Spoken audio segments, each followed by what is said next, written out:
Welcome, everybody, to the Breachers VRML Season 2 NA Final Four, the qualifiers for VRML Con. The pre-show is what we're jumping into today, and my name is Nightfire with two E's. I am joined by a diverse desk of casters that have been around in the VRML since its inception in the Breachers space, with Heritage, Martini, and somewhere off at sea, Gibular Bob. Heritage, I'll start with you. How are you feeling today? It's really probably the most hype cast I think I've ever had outside of the cast I did at VRML Con last year. Yeah. Now that everything's done, we got the playoffs done. Now we're just down to the final four teams in the North American side, and every single team. I don't think there's going to be a full sweep from our side. Maybe a little bit of bias because we could have Acer kind of sweep because they've been dominant. But saying this is probably one of the closest finals I have seen in Breachers at all. I've been with this game ever since it left beta and alpha, and with its first ever tournament, and I have seen nothing closer. And with the stakes being a lot more higher, that flight to Denver, and the amount of pressure on these four teams, it is the highest it has been.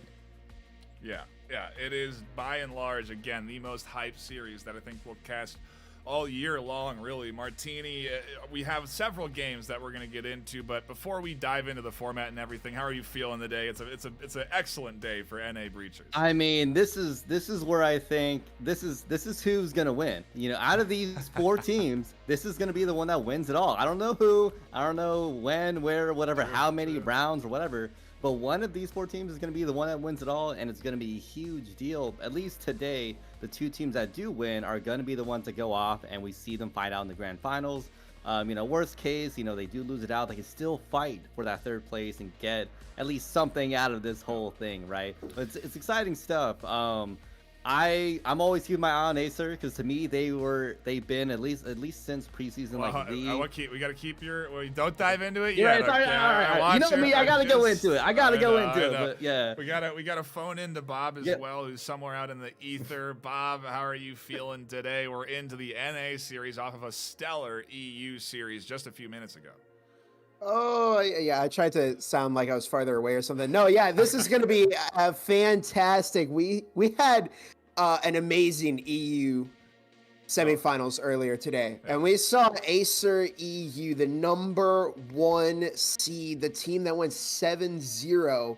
They got kicked out in the semifinals, which I think shocked everybody. And they're going to go and face off against IVEU tomorrow. But yeah, I mean, if that was anything to go off of, this is going to be even crazy. And the stakes here are so high for these teams. There's got to be that element of pressure for everybody. Yeah, and all three of my casters jumping ahead of themselves a little bit. All three of them excited, as you can tell, for what is today, which has been a long time coming. A full season of gameplay, 11 weeks of regular season gameplay where these teams have competed and battled up against each other each and every week. Acer, the only team that's undefeated. Fusion, a squad that I think is ranked 4th, and then again, top teams battling it out here. I can't remember where F3 and the other. Gosh, why am I blanking on the squad? Formula 3 is number 7. Eternity's number 3 right now. Thank you. Okay, and so again, top squads that have competed all over the course of the regular season to then qualify into this stage. They played last weekend in a single elimination bracket where they eliminated one team out from playing in these finals, and now today in the semifinals, almost kind of like the grand finals because of what's on the line. The two winners of these series this afternoon. We have two best of threes. The two winners move on to play their grand finals live at VRML Con on at Denver, Colorado, July 20th and 21st. It is the probably the biggest thing we've done attached to a regular season ever in the entirety of VRML. And it's also incredibly exciting for Breachers that we're getting to be able to do this live in-person finals. But that's what's on the line today, and that's why we're all so excited this afternoon. And so I want to talk about the games that we're going to have today, and I want to start with our first series, Acer and Fusion. This is where we're going to be diving in about 25 minutes time. We'll be jumping into this first series where we'll get to see if Acer NA can overcome the Acer EU's struggles. And Hertaj, I want to get your opinions on this Acer Fusion matchup. Is there any hot takes you have on this series that we're going to be getting into to kick off today? Oh, all right, off rip. I know the chat's gonna flame me, probably gonna flame me for this, but this could be going to map 3. I have very high hopes that this goes to map 3. Wow. Because last week we seen, Acer versus Restart. Obviously, Restart, coming from Challenger Cup, getting absolutely shut out by Acer. However, the main difference, something that I did notice, was that Acer started to kind of struggle a little bit. They've let Acer get around, I believe, 5 or 6 rounds during their best of 3 series. And essentially, if you do that against a team that came from that Challenger Cup, that doesn't look like a great look if you try and complete this whole run through side of playoffs. Martini, your thoughts? You're agreeing with Heritage. How do you feel about our first matchup? Yeah. So last week I remember casting the Restart game, and I remember I was talking about, honestly, Restart did a pretty good job against Acer, and I had to think about it, and I was like, how could a team that placed 8, had to play through these CCs, how did they give them such a good push in that second map? They honestly were so close. They were literally one round difference from going to map 3. And I had to think about it. I'm like, how do they do it? A team that was so dominant since preseason. They've been dominant since for a long time. And I had to think, back in the day when we saw a team play against Acer, they used to just beat down some of these teams. I remember, especially the preseason grand finals, they were just cruising through those games. And I've noticed maybe like Acer changed the game up in preseason. They brought something so different that other teams just couldn't fight against. And I think what happened is they forced other teams to get better. They had to get better to be able to compete against them. And I think that's what we're finally seeing, now after, season 1 and now coming into season 2, these teams have now had 2 full seasons to really work themselves together, move their roster around, change things up. And I think that's what we're finally seeing, that these teams that are in the master tier are finally catching up. Because for me, I'm gonna be honest, like in the Breachers master tier, it used to be, even if you got to top 8, that's great, your master tier. Being top 5 was a huge difference. Being top 2 was just almost a world of its own, and Acer was just its own team. The fact that that was a stat that I brought up last weekend, that they were a team that hadn't officially lost a full league match since September of last year. That's a long time, and I think we're finally seeing the fruits of, funny enough, their own labor. Acer was such a good squad. They forced every other team to get that much better, and I don't know. I'm gonna be honest. I hate to put Acer slander out there because respect to an amazing team, but y'all played so good. You forced every other team to get better. This might be the season that finally a team can compete and honestly beat. Are you implying that Acer has that potential to get knocked out? I mean, because that's what I feel like. I don't want to put Acer slander. Right. Here's what you're going up against. Okay, here's what you're going up against is a undefeated Acer roster, 10-0 on the season, and Fusion with 3 losses in their pocket. One of those, I believe, to Acer already. Their previous encounter, Acer winning 14-7 in this season. So if we're basing purely off of stats, okay, then we can assume that Acer is going to continue to push this streak forward. But Bob, I'm going to radio you in because I think you might have some inside info on what these rosters are looking like. Is there a chance that Acer may not be in top form this afternoon? Yeah, I from what I had gathered speaking to a member of Acer yesterday, they weren't entirely sure they'd be able to get all of their starters in, but I mean, does that really, is that really like that means Acer is going to get kicked out? I don't know. They got, there's 8 people on that team. They're all the, some of the best Breachers players ever, even if they're going to their non-starter players. I really don't think they're gonna, play worse or they're gonna be at a disadvantage because, they've been preparing. Right. They've been scrimming. Now Fusion has had a very long time to get their training arc in to really practice and VOD review and study and plot against Acer what they might decide to do. They beat Ignite last week in what was a very, very close game, which Hertaj didn't expect it to be like that. But why are we referencing that? That was a week ago. All right. I think if they got that close, I absolutely think that they can, they knock out Ignite. there's the potential there for them to do some significant damage to Acer as well. I mean, they went 14-7, so they were halfway there. We'll see if they can bring it the full way this time. And I got to move us on to our second game of the afternoon, because if you are unaware, we've got 2 best of 3s to play out today. The first, Acer versus Fusion. The second, Formula 3 versus Eternity. And Heritage, I want to start with you again. What's your hot take here? Anything out of pocket that you would be saying about Formula 3 or Eternity this afternoon? I feel like this is gonna come down to IGL battles. This is just whoever is the better IGL in this series, because both of these teams have great shooters. We seen it back last week. Every single one of them, or a good amount, or like most of their roster, can just straight up hit you in the head without even if you try to shoulder peek it, try to jiggle. No matter what, they're gonna try and land that headshot, and they often do it with success. So it's either on the side of Angel or Ninja Tim, or Pennypacker, depending on who on the side of Eternity is in that lobby, to try and make calls that set their players up for position. I know that Ninja Tim does intend to play a little bit more laid back, try to force his players to maybe swing out first before he does swing, which is a bit questionable, but knowing the amount of talent and firepower coming in from Eternity, it is possible for that strat to overall work. And for Formula 3, all they have to do is just simply play off of each other. They have that individual skill to just go for gunfights. They should win, but they just need to try and coordinate a little bit first before they try to go through everything. Martini, you've got your thinking cap on, so I want you to utilize it to the best of your ability. What are you thinking underneath the cap? Stan Marsh, the amount. I was looking at the rosters and I'm like, is there anything? I always love seeing cross pollination, right? We've seen a lot of these top tier teams. A lot of them tend to kind of have players bounce around back and forth. And I noticed F3 actually has that. From Eternity, they have a couple of players in the form of Fly and Hero currently on their roster that they actually, or LFT, they were previously on an Eternity team. And I'm curious to see how that's going to play out. Do they know some of the Eternity strats? Do they know how to play against them? Is this sort of a grudge match for the Eternity players? Like, hey, we know if we y'all left us, but we can. There's a reason why.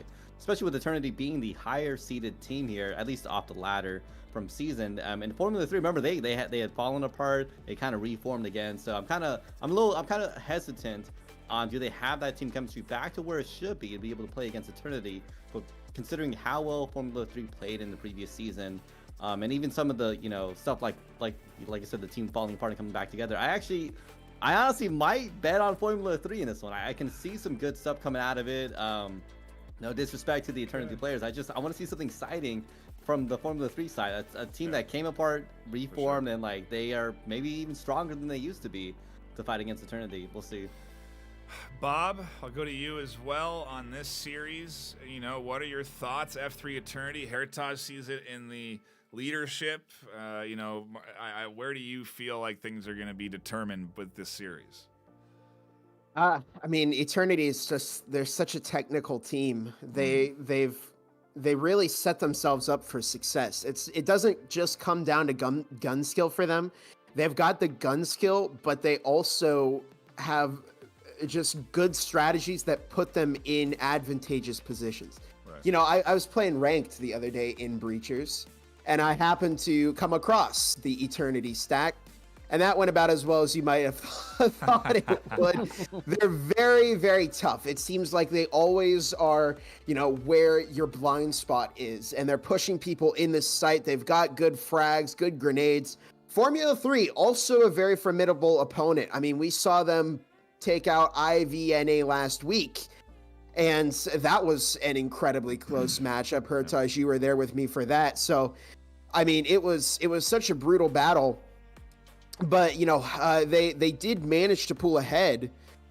But yeah, I mean, I think I definitely think Formula 3 has the ability to take this fight to Eternity, but I don't know. Eternity are going to be a pretty tough hurdle for them to overcome. Yeah, they really kind of squeaked into that 7th spot and have been performing to where they need to in the postseason. And so we'll see if it can be enough for them to win. And speaking of winning, let's go down the line and get everyone's predictions. And we'll start with our second game of the afternoon, Formula 3 and Eternity, the one we've just been talking about. Heritage, who do you see winning the second game of today? Okay, well, I don't want to repeat myself from last week, so I do want to point my favors towards F3. I do think this is probably going to be close. I could probably see maybe a 2-3 round difference in the final results of the series. Yeah. But I just think F3 has that more individual talent. But the thing that could try and pull me a little bit away is that mentality, because I know this team will often have this type of lead. They'll often get these leads, and all of a sudden, out of nowhere, they'll just blow it. They will just repeat what happened in the European series between Acer and Ragnarok, and just have the absolute time of wondering how on earth did they have this lead, and just straight up let their team come back. So I think what they need to do to get that win is just to keep their composure. They have the gun skill, they have that coordination. They just need to make sure that they are in the right minds. Martini, we have a few more predictions to go, but quickly, your thoughts on F3 and Eternity. Yeah, I'm gonna have to put it on. I know I was talking a lot about F3, but I think I might put it on Eternity. Honestly, they have this kind of pedigree. They've been around, and I'm kind of scared about that reformation of Formula 3. They've been around maybe since the beginning of the season. Right. It might feel a little different, but I know what it's like when you put your teams through the ringer, and so it's really hard sometimes to get them back together. Even if it's a lot of great individual skilled players, sometimes that team chemistry really comes through. And a lot of y'all talked about the kind of technical skills that Eternity has. I can see that really coming through, especially in something like the playoffs. Bob, who do you see on F3 Eternity? Quickly, we need to get the other predictions as well. Yeah. As much as I'd like to say Eternity, I think they're going to be tough. I got to put the vote on the meme team with our resident VRML meme maker. I'm going with Formula 3. All right. Then we have, obviously, our next matchup, the first one that's coming up here, Acer versus... why am I blanking again? Help me out. Fusion. Fusion, thank you. Jeez, it's hard to remember all the matches today. I do apologize. I had Acer. There's only 2 matches. I had Acer NA as the roster for the EU pre-show. Okay. Yeah, you had the North American Acer. Yeah, it was rough. All right, it's hard. Anyway. Okay, for Acer and Fusion, Heritage. Quickly again, who do you see coming out of this one? I have bets on Acer. I feel like the pure dominance from the team. We've seen it back all the way in Season 0. They're currently, back-to-back champions. And you look at that overall roster coming in to Acer. Even though they might not be playing with their usual starters, they have players that can still do damage on that server. And Fusion, even though they look like underdogs, they still have that overall power to try and do some damage. They just gotta make sure that they are able to coordinate just as good as Acer and try to be ready for the unexpected things that Acer is going to pull off in playoffs. Cut you off, Martini. We need to go quick. I need you to we have exclusive interviews coming up after this. All right. Acer, but I say look out for Fusion. They play, considering how Acer played against the 8th seed, Fusion being a higher seed, I expect some really tough competition for them for Acer. Not to comment on Acer's, skill, but yeah, there you go. Bob? Acer. Thank you very much. We are going to go to a brief break. When we come back, it will be Acer versus Fusion.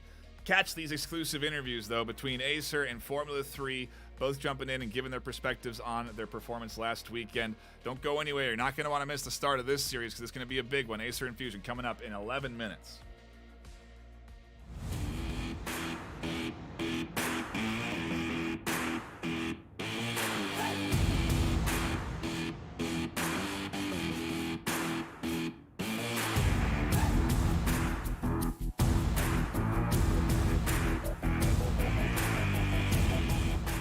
Welcome, everybody, to the Breachers VRML Season 2 Top 4 interview series. We are here with the #1 team in North America, undefeated all the way up until the semifinals. We'll see if that remains true through this weekend. It's Acer, NA, not mistaken with their impressive counterpart, Acer EU.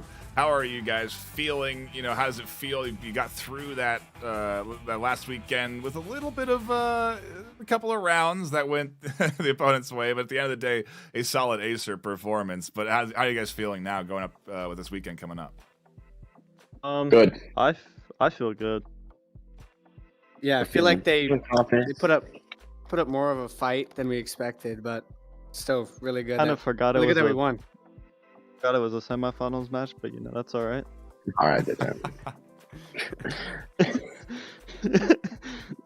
So yeah, I mean, is there anything that you think you need to improve on going into the next round? You know, based off of how you guys performed last weekend. Is there anything you're looking to try and better on or adjust going into this upcoming weekend?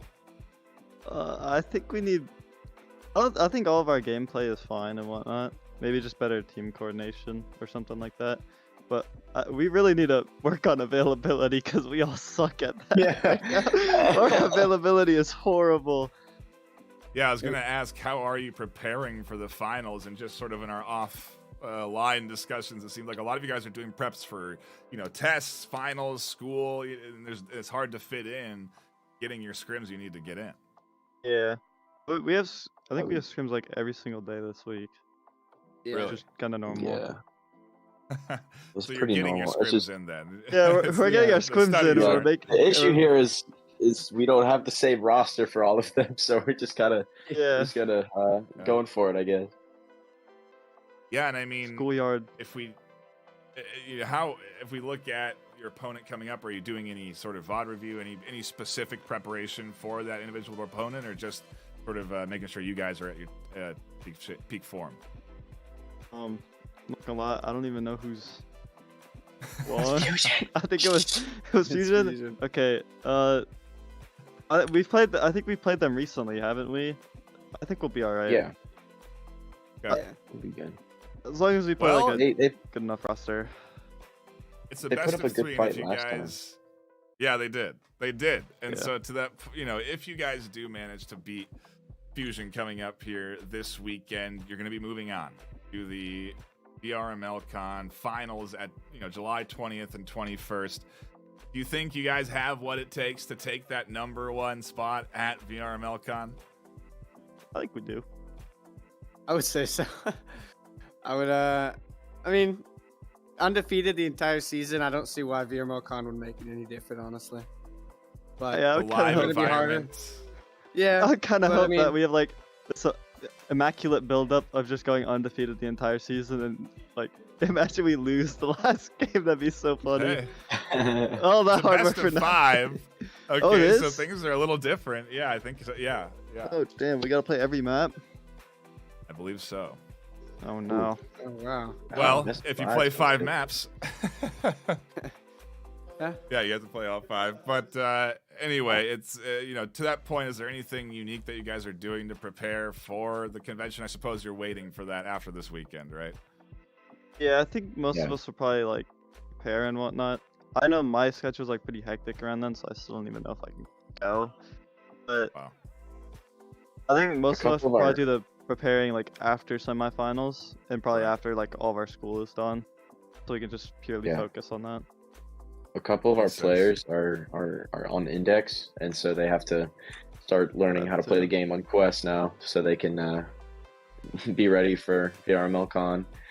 So after semifinals, we got we got to lock in on our Quest gameplay. Well, it'll be exciting nonetheless. I'm looking forward to maybe even meeting some of you in person at the convention.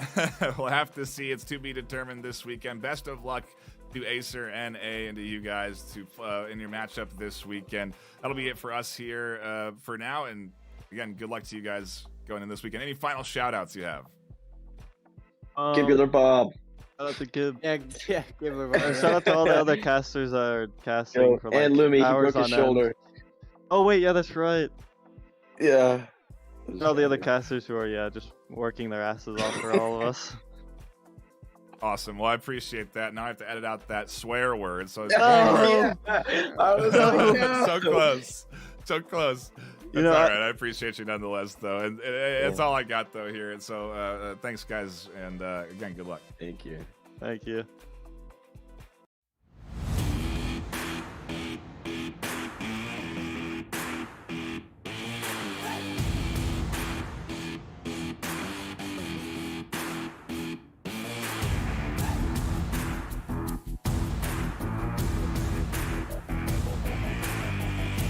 Welcome, everybody, to the Breachers VRML Top 4 interview series, where we dive in interview the top teams that have qualified into the semifinals for North America today. And today I am talking with Formula 3.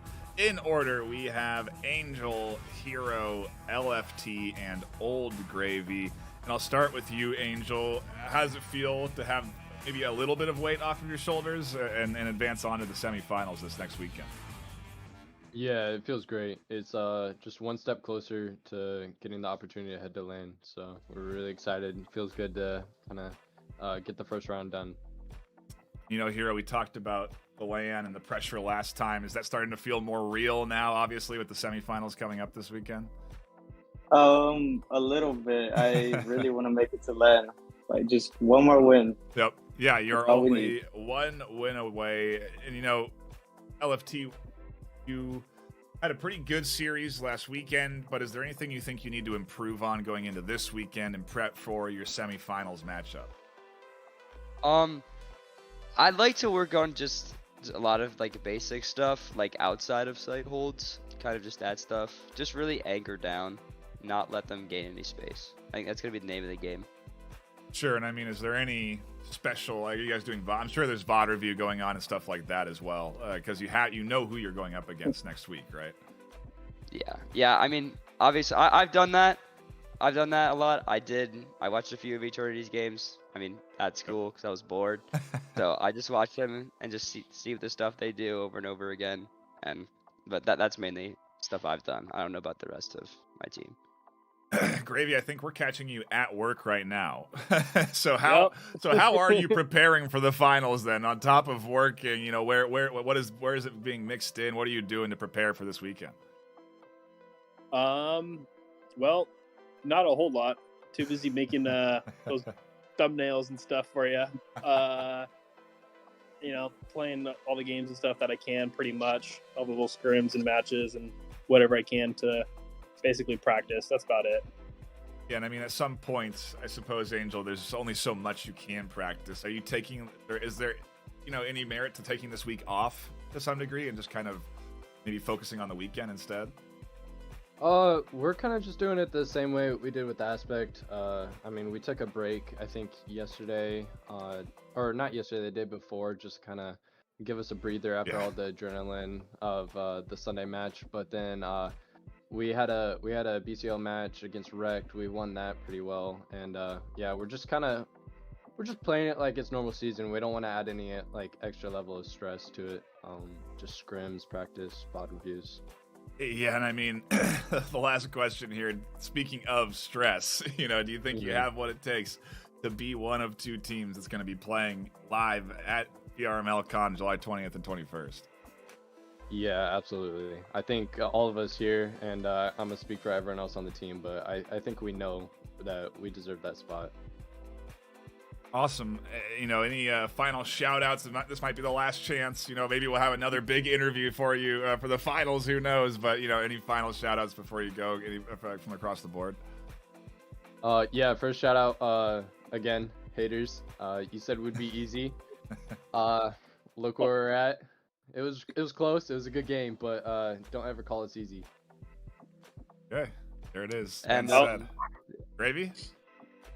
I'll shout out my my Discord, my meme Discord. That's where yeah. you can catch up on all the drama, all the meme content and stuff, with all the all the fun stuff.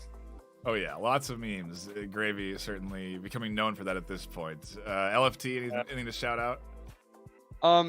You know, I don't think a lot of people know these people yet, but I would like to shout out Formula 2, the up and coming sister team to Formula 3, specifically Tasuna and Milky Way. Love them, and they're gonna be the best next season. I can feel it. Hero, you have anything to shout out? Yeah, I'm gonna shout out Luna from Fusion. Okay. He helped me lock in last map during Factory. Oh, all right, awesome. Well, again, appreciate you guys stopping and taking the quick time to chat with me. I know you guys are obviously busy at work, practicing, whatever it is, but thanks for tuning in. Best of luck to you guys this weekend. It is going to take a lot of focus, and we are really looking forward to the matchups. So, you know, again, best luck to you, and maybe we'll see each other live in person in a couple of months from now. Yep. Thank you, Nightfire. Yeah, absolutely. Yeah. Welcome back, everybody, to the Breachers VRML. I'm your host, Gibular Bob. My co-casters, Hertaj and Martini. Nightfire was here, but he'll be running the cams for us. Big thanks to Nightfire. But anyways, here we are.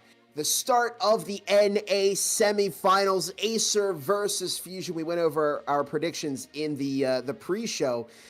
But let's get the take here. If we had to start off on a map, let me hear your take first, Hertaj. Where would you go first? I think the safest pick, for both of these, if we do cut to that matchup page, I feel like Hideout would kind of be a good choice because I think a lot of teams have that experience. And looking at this, actually, I could be a little bit wrong. We could be seeing Factory first if we go based off statistics alone. But I think over time, during that postseason, we kind of started to see a lot of these teams have better statistics starting as that enforcer side / offense. And I feel like if they do want to prioritize their attacking, I think they would often go for something like Hideout or Factory because those two maps, I feel like, have that better chance on starting as the attack and starting to gain that lead.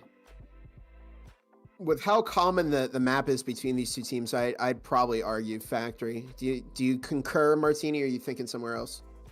I like thinking you're going against Acer, you gotta do something different. And the funny thing about Acer, they don't have a ship statistic at all. That's literally not 0% ship. They've never played ship. Look at that right now. Literally does not exist because they never played on there. If I were Fusion, I'm wondering, do you potentially ban something like Factory? I know Fusion also has great performance on Factory, but let's not pretend like Acer's performance on Factory isn't that much better, or even Hideout or something like that. So I'm wondering, should he ban one of those top ones, knowing that maybe he could try out ship or something different? Which Fusion, by the way, they played a fair amount of ship. They played pretty well on ship. I don't know. That's why I'm wondering. Like, it's hard as a team, right? Do you try to ban a map that you also do well on, in hopes that maybe you do a little bit better than Acer does on something like Factory?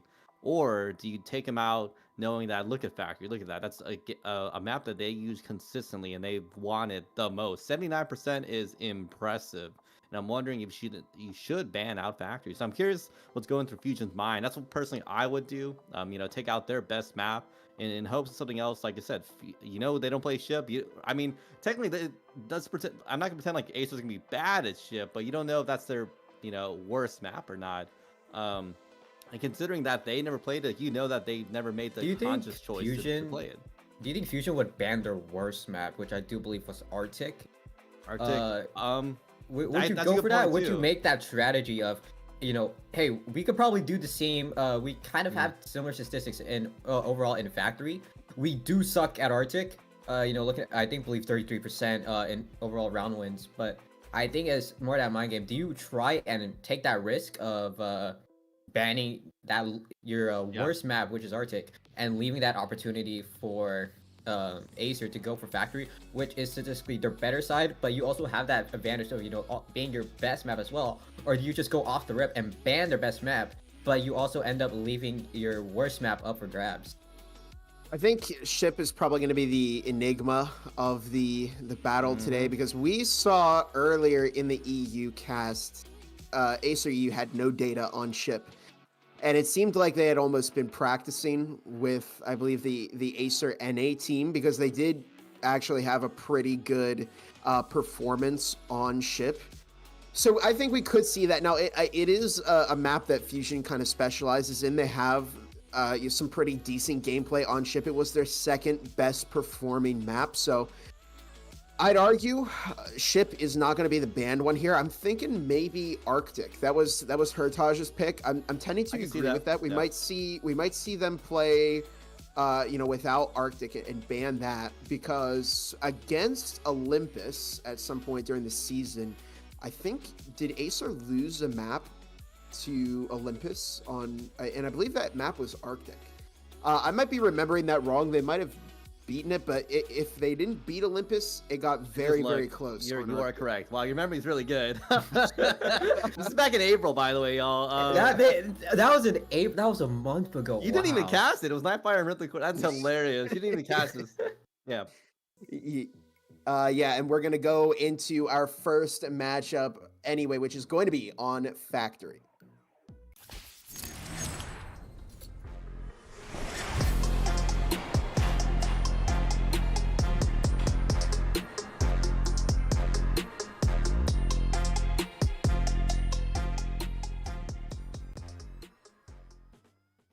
And here we are, map number 1 of this Acer Fusion matchup. We're going to Factory, the best performing map between these two teams. Acer starting off on the offense, Spectrals across the board. From them, Fusion. They've got 4 Spectrals, and of course, Heine running that Taurus. This is it. We're at the end of this matchup. One of these teams is going to be moving on to the semifinals. It should be very, very exciting as we get started with round number 1. And Hotline's just for despawn there. But anyways, they've opened up orange storage. Here comes the drone. Heine looking for a potential early pick onto one of those Acer players. They do get droned out with 2 minutes 45 seconds left on the clock. There's still plenty of time in this round. And Joe's in there trying to play a little bit more passive, but still trying to fend off the side of Acer to try and make this push and deny them that entry into storage. But I think there's these early pieces coming in from the outside. They're a little bit more skeptical, but still, the overall push coming in from Acer as they have successfully made their way into this storage side. And you can see a couple of these players trying to stack up towards this door and start setting up for this wall as this execute is actually going to... they do have that bridge foam on the wall. They're going to maybe try and attempt this execute. They do have to be a little bit more wary of that flank play, but Plunge is holding that angle pretty well. 2 minutes on the clock now as Tech9 Jr. and Jet fire what are the first bullets at each other. Tog here on the flank manages to find Tech9 Jr. They get refragged by Plunge as already Mr. Huang getting that EMP planted, and Luna goes down to give us a three players from Acer still alive in a 1-0 game with a little team kill there. So Martina, I'd have to say, I'm guessing they're a little bit confident over on Acer. Yeah, definitely feeling confident. I see on the Acer side. I mean, whenever I see a TK in the end, they just don't care about saving up some of the money because they're confident how well they're going to play. And especially, I don't know if you all noticed, but the utility usage. They actually bought a fair amount of utility coming into this first round. And I don't know if you all have ever been on the receiving end of a losing game, but when you play utility, especially with a fair amount of teams, you're pretty confident that you're going to at least get a win, or at least a win within the next couple of games, because you're hoping by round 3 you'll have enough money for that Vezin in hand. And that's what we're seeing from Acer, consistently buying a good amount of utility in these first couple of rounds. They got a couple of Vezins in hand. They're really going all in, I think, on their economy this time around, because they're probably gambling, expecting to play out pretty well. I don't know if y'all noticed too, that attack was pretty slow, consistent, but not much opposition coming in from the Fusion side. And even when they finally had that roamer come out, they only got 1 pick off, and Fusion was Acer was able to get a good amount of picks before they even entered site. So it was a pretty strong entrance from them there. Luna and Tech9 Jr. might face off against each other fairly soon here. The drone goes down. Tech9 Jr. opens up the orange stairs window. Luna tossing a frag. Oh my goodness, that actually worked! S-tier frag from Luna as Hotline downstairs in lower orange storage does manage to secure a little refrag there for Acer. 4 versus 4 as Hotline does take out Tog, who found Mr. Huang before going down. And we're now in a 3 versus 3, but in terms of firepower, Acer definitely on a bit of an advantage. Jigglebee's coming in from both sides of Fusion. Now, there has been a little bit of tag, but take it down too, especially on that Ego side. And that nade coming in from, I believe, Luna, rolling it on that window and immediately taking down one of the Acer members is a great start. As, we cut it to our replay. Just look at that, but I think the overall action is that the side of Fusion now has to play a little bit more passive because they had that advantage, but they weren't able to retrieve any type of Vezins. So now they have to probably play a lot more eco, and then maybe try and focus it and maybe have a couple of sidelines as Plunge is starting to set up for that breaching foam. That ball goes down. Hotline able to find Heine as Plunge takes down Jet as well. All down to Chosen into a 1v3 as that kill coming in from Hotline will secure a round as that's going to be the second for Acer, EMP plant guaranteeing that extra cash and a really great start for Fusion. I mean, I gotta shout out to Luna there. I mean, I felt the same exact way as Bob did. A frag on the windowsill. I did not expect that to give a kill there, but man, that was expertly done as it did take out the Acer player pretty early on. And there's a lot of refrags from both sides coming in from Fusion, Acer. But I think Acer made a really good bet that time around as he got a lot of value from those Vezins. I think about 3 or maybe 4 of those kills came from Vezins alone here. And I'm kind of feeling a little worried, for the Fusion side, considering that they're on the attacking half defending half right now. They should be getting in these wins right now. They got to get as many wins as possible because they know when they're on the attacking side, it's going to be that much more difficult, especially on a map like Factory, and especially against a team that defends like Acer here. So I'm getting a little hesitant about the Fusion side. I'm wondering if they can do something to mix up their defensive play because Acer's been doing a really good job coming in onto site. Well, I wouldn't get too sure that Fusion could lose this because, well, this is their rifle round. They get to invest in 4 Vezins. They do have a heal as well and a frag, 2 frags. So they could find a round here against Acer. They're going to have to play this very carefully, make sure that they can get their picks because Acer are pretty stacked in terms of cash. Even if they do lose this round, they'll still be able to comfortably buy everything that they need in the next round. But in any case, 2 minutes 20 on the clock. Mr. Huang finding the kill on Tog. They're not falling for that roam again over on Acer. Frag is tossed into site B. Heine looks to swing out, looking for plunge, but they do find a bit of damage on themselves instead. Now 2 minutes on the clock. The orange storage wall has been foamed. As here comes the 2-prong. Chosen One takes out Tech9 Jr. Heine swings out, finds the kill onto Hotline. Ooh. Plunge very, very low as Jet team kills Heine with a frag. Not an S-tier frag to say the least, but 1:40 on the clock. And things are looking... Oh, wow. S-tier frag from Determined as Chosen is flashed. They managed to rotate back into Site A, but they have a 1v3 clutch ahead of them. A 1v3 with 1:25 left. Chosen does have that advantage of having all the players of Acer on that site, but you have to try and navigate their way and isolate these 1v1s. I think did spot Determined Fear, but unable to find a kill. That's going to force Determined to swing and gets the kill. That is 3 rounds secured on Factory. And I think that early kill and that team kill coming in from Jet accidentally killing Heine, I think that kind of was the turning point. Yeah, I mean, checking out the defense, I think it was a lot better this time around with the Fusion side as they kind of, it was a similar attack that Acer had with their previous time that they attacked the same exact site. We saw Fusion get a couple more picks early on this time around. And they were on the disadvantage on top of that, so I didn't think things were going to work out as close as they sort of did, at least towards the mid part of that round. But you made a good point. Utility came out, I think, in good amount this time, both good and bad, right? He had some TKs coming out that really swung things even more in Acer's favor, but man, the utility use is knocking out some of the players late in the round, getting some good flashes in on the players. Is just Acer is coming out in spades right now on the attacking half. And you're right, Bob. I know this is the rifle round. I could have mixed things up, but it quite didn't work out for the Fusion side, especially when they didn't themselves have the full stack that they needed. They didn't have a full 5 Vezin for their team, and their economy management kind of looking a little funky right now. But it makes sense. Acer's just been beating them down round after round. Determined looking for an early pick. Luna tossing a frag out, but Determined already shutting that down as Tech9 Jr. finds a pick of their own.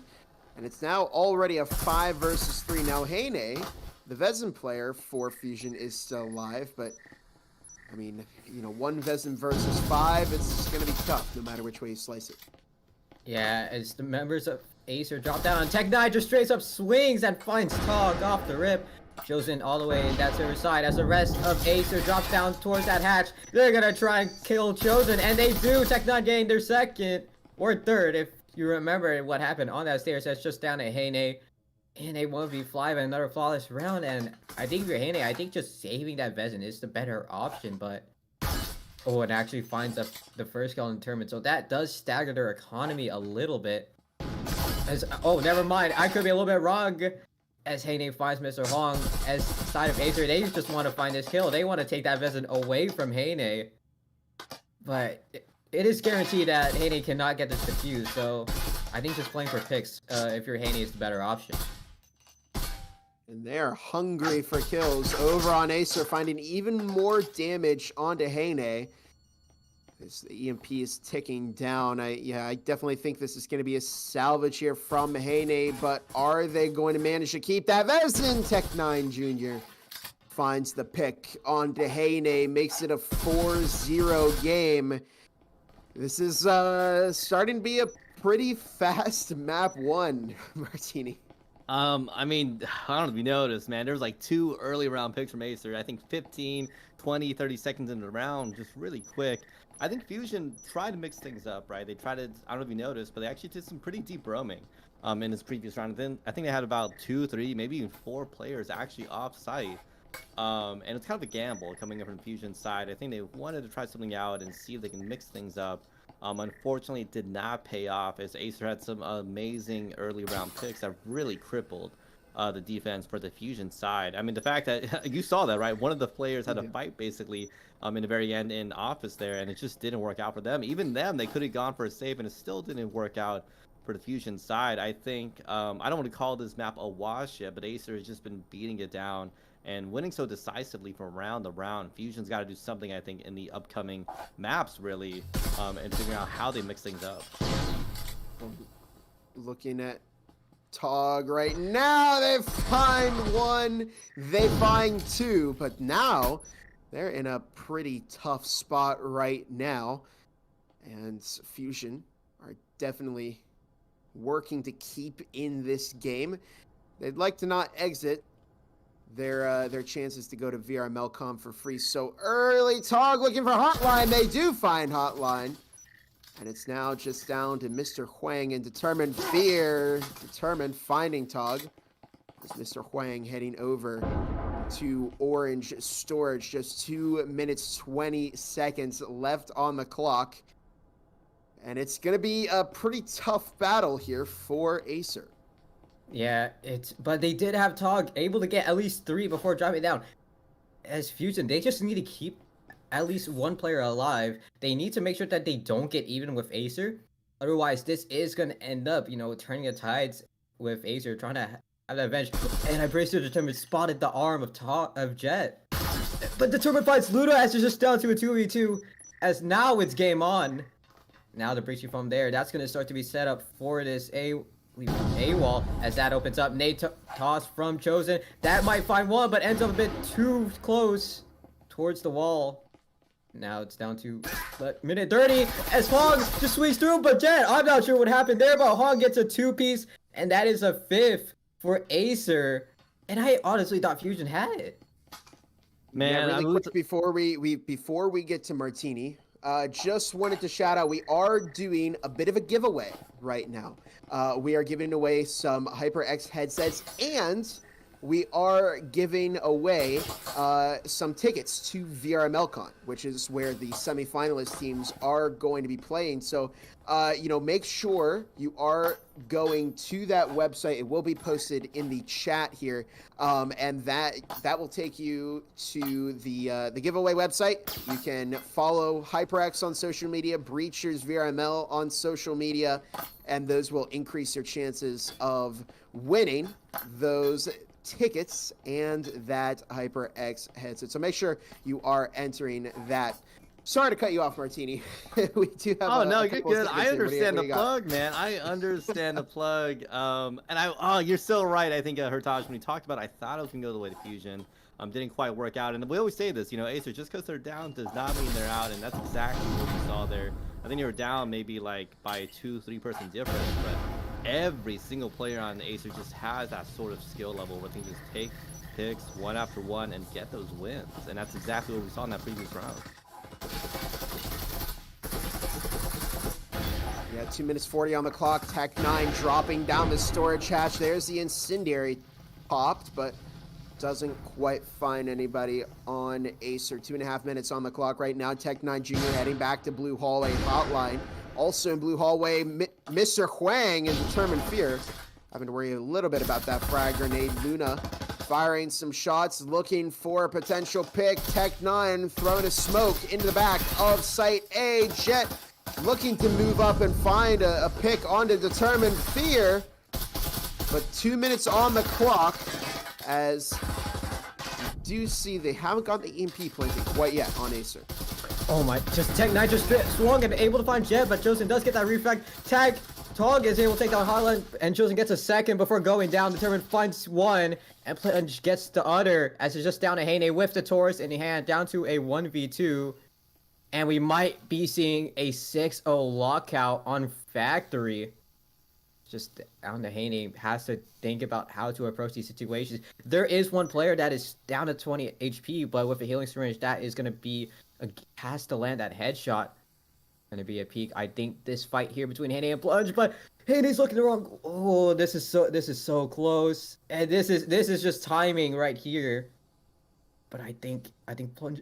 Hane found Plunge, just down to a 1v1. That's Vezin in hand, as well as EMP drops. It's a swing, it's a 1v1, as it's going to be another peek. It's a gunfight, and Hane wins it, as that is a 5-1 lead, as Fusions gets their first. It won't be a 6-0 shutout, but I do not want to jinx it, so I'm just going to leave it right there. I'm not gonna talk about it because you're good. I mean, 5-1 curse. We're always questioning that, right? 5-1, but I mean, we're talking about Acer here. We're talking about a team that, I mean, even for that full round there, I totally thought I was going to wave Acer, and you made a great point. It was literally came down to timing, and you can't do anything about that. I don't know how much skill you have in the world. It really sometimes it's just the luck of timing on what, you know. Do I check this side right now, or do I check it in 10 seconds? Because you can't watch all different angles at every single moment, right? And that went the way of the Fusion players. I mean, it came down to a 1v2. They both had Vezins in hand, I believe, and things just didn't work out. But I think, you know, Acer's had a great start. 5-1 is still nothing to laugh at. That is a huge start. All they need to get, if you think about it, is just 2 rounds in the pocket, and that might just include this pistol round plus the second round, and we're done. We might be done and squared out, but I think Fusion, they're going to be wanting to fight this out, and we've seen them. They mix things up, knowing they're playing against Acer and knowing what works and what doesn't, and I wouldn't be shocked if Fusion tried to mix things up coming into this attacking half against the Acer players. It's the semifinals. These teams are going to pull out all the stops here. Fusion's not going to resign from this battle yet, but Determined Fear looking to find a pick here. Chosen One also goes down. It's a double kill from Determined. Hane moving up the wall outside of upper orange storage. Determined finds the third upstairs, and we're just seeing Fusion feed a lot of ones to Acer here.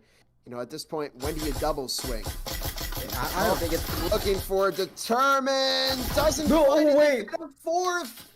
They fed a fourth to Determined. Well, now you gotta go for the go for the ace. I think Determined's calling out to his team that, hey, I have 4 kills. Let me fight Hane and let me get this ace.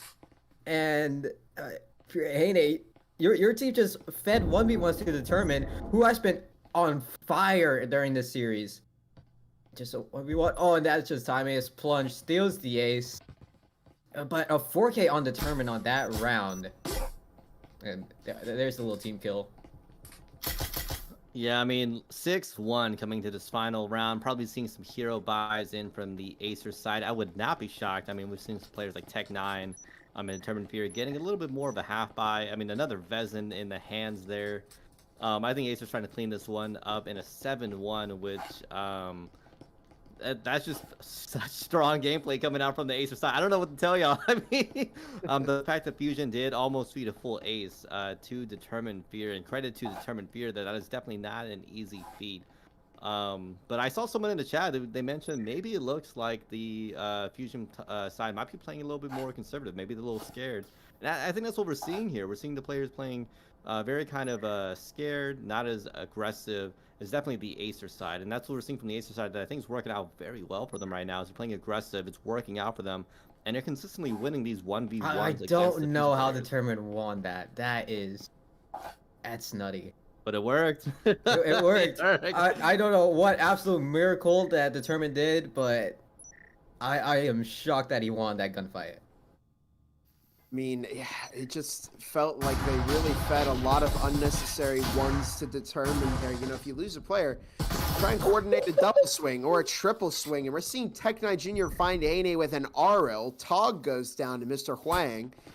Jet picks up a lot of damage over in Orange Storage. They're playing so far apart here. Luna swings in upstairs, but they're just in a really bad spot here. Hotline finds one, looks for a second, but Luna does manage to secure that kill. And it's now a 4 versus 2. And oh my goodness, Tech9 Jr. closes out map 1 with a RL double kill. Oof, that's got to be rough. Rushing for outside? Fusion. Rushing outside of main. And to that's just what I'm close it talking about out. with the confidence. The confidence from Acer is just pouring out right now. I mean, we saw them swing so many times in that previous round. I think that's honestly what worked out for Determined Fear that one round. I don't know if you noticed, but he was aggressive. When they heard any footsteps, they peeked it, they pushed it. Probably because the Fusion side thought they might have played a little more conservative, but I don't know. Acer's feeling definitely very confident in their ability, and I would be too if I was hitting 7-1 against Fusion right now. Yeah, and it's just, I mean, that was their best performing map. It didn't go well for Fusion at all. A 7-1 game. We could be done with the series very, very soon. And we could have one of our semi-finalist teams confirmed to be a finalist heading to that VRML con in July, the 20th and the 21st. I mean, yeah, I think they need to stick together here a little bit more on Fusion. We've got to find ways, if you're Fusion, to deal with this hyper aggression from Acer. How do we coordinate? How do we slow them down? How do we find the rounds that we need against this Acer team? I think, you don't want to just give up right now. There's still the opportunity for them to turn things around, but they are going to have to win this map if they want an opportunity to do so. Either win or tie, but then if we get into the tie territory on map number 2, then we would calculate rounds, in which case, map 3 would require Fusion to go 7-0 if they want to completely shut out Acer if they want to move ahead. But yeah, it looks like the teams are getting ready to go. We're going to go ahead and give them the go-ahead. Well, it looks like we've already done that. But yeah, I mean, if you're picking a map, we'll start with you, Martini. Where would you go? Because I think it should be Fusion's pick now. Where would you go if you're Fusion? It really depends on the ban, right? I wish we knew the ban. Does anyone know the ban right now? I'm not quite sure. No. I believe we have no information on the ban. Okay, no information. Honestly, Factory worked out for them. Hideout might be kind of a scrap there. I might be considering something like Ship. I know it sounds weird. I know I keep pointing it out, and you said Acer themselves did play, Acer EU at least played pretty well on Ship, but Fusion, that's their top. That's their second top map, and that has something to say about Fusion. I'm not gonna say they're specializing in it, but the fact that Ship, when I think about like very not chosen maps, it's something like Ship, Skyscraper, and Arctic. So for me to see Ship so high up on there, I think might be considered a specialty for them. Because a map like Factory or Hideout, that's gonna be chosen all the time, right? Those are very consistent. So to me, win percentages and specifically rounds played on that is not as big of a deal because they get chosen so often. So for Ship to be so high, I expect some really good stuff coming out from that. And speaking of Ship, that's where our second map is.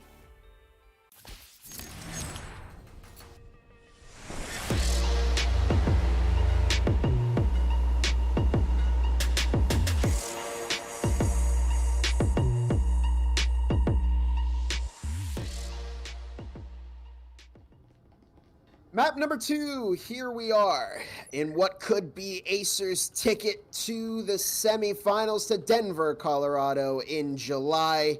Here we go. It's all coming down to this for Fusion to stay in this game. They've got a long road ahead of them if they want to put Acer out of this competition. But hey, we could see them make it work right now on Ship. No data to go off of for Acer here.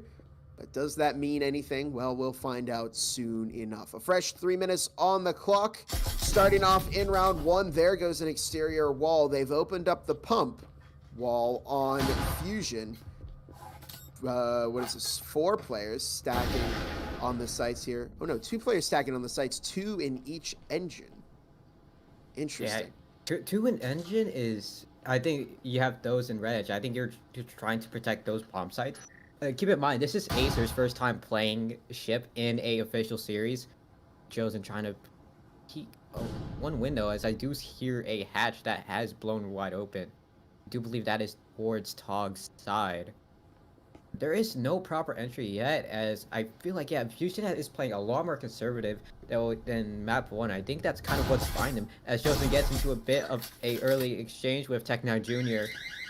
Now the proximity alarm has went off, as that should alert Acer, at least knowing some of the members are there, as Plunge and Hotline with the Spectrals able to find 2 players of Fusion, and in a blink of an eye, it goes from a 5v5 to a 4v2, as it's just down to Chosen 1 as Heine falls, and just on a slitter of health and a Spectral. What do you do as Hotline just swings out and finds Chosen, as that's going to be the first round for Acer. And there's a team kill. It's a little bit, they're having a lot of fun.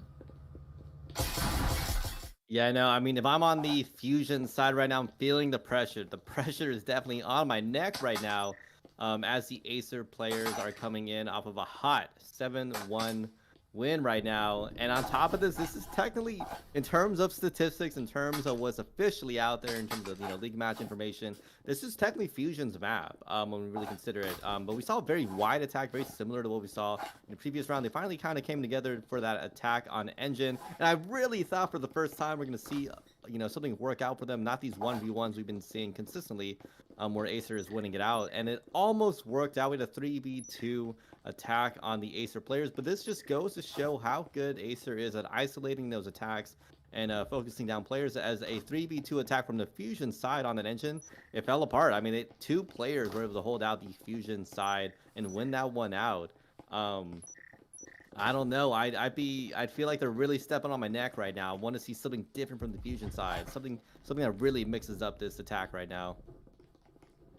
Yeah, they're going to have to start getting a little bit more creative with how they want to approach this Acer defense, and Determined Fear immediately finding Tog into the round is not a good omen, I would say. Tech9 Jr. pushing up, looking to out Torres Heine, but Heine finds that headshot instead, and we're in a 4 versus 4 hotline with the Vezin playing very, very close to Helm, which is pretty aggressive here, but I mean, it's Hotline. They one of the best players in terms of gun skill in the game. But Jet outside of Coffee right now, it's a 4 versus 4. It's looking a little bit tough in terms of how do you approach this for Fusion.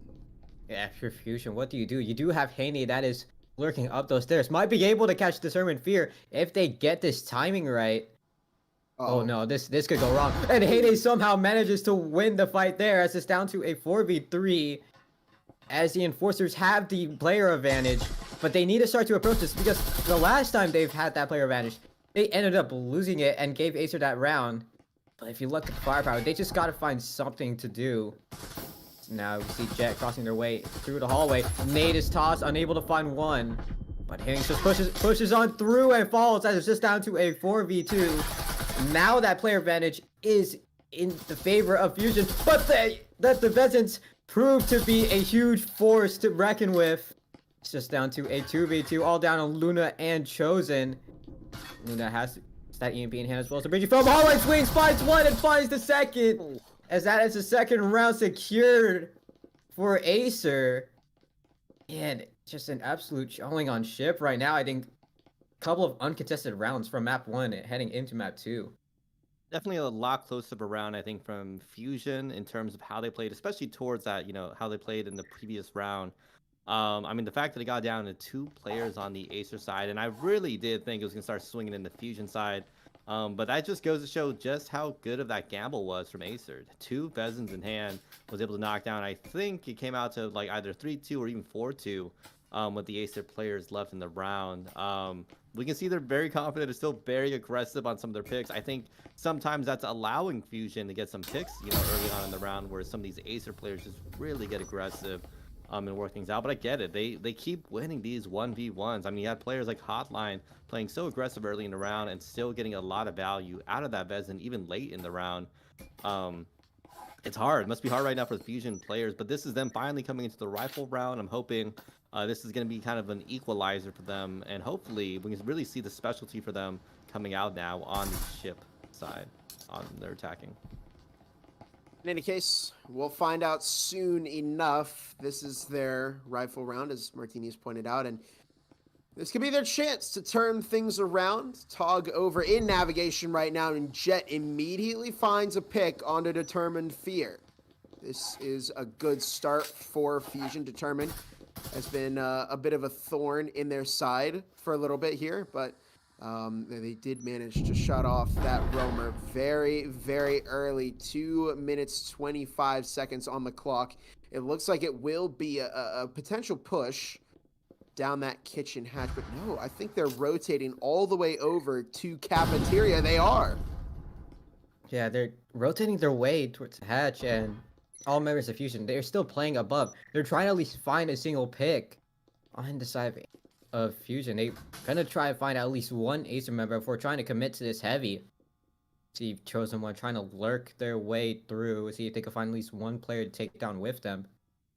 But time is starting to die down, and a lot of time is being wasted on Fusion. But I think this timing from Chosen could actually work. Huang is just standing there in the hallway, but this coordination has to go through with Chosen about this pinch, as that's what happened. They toss, fumbles a little bit, but Chosen One's there from that flank.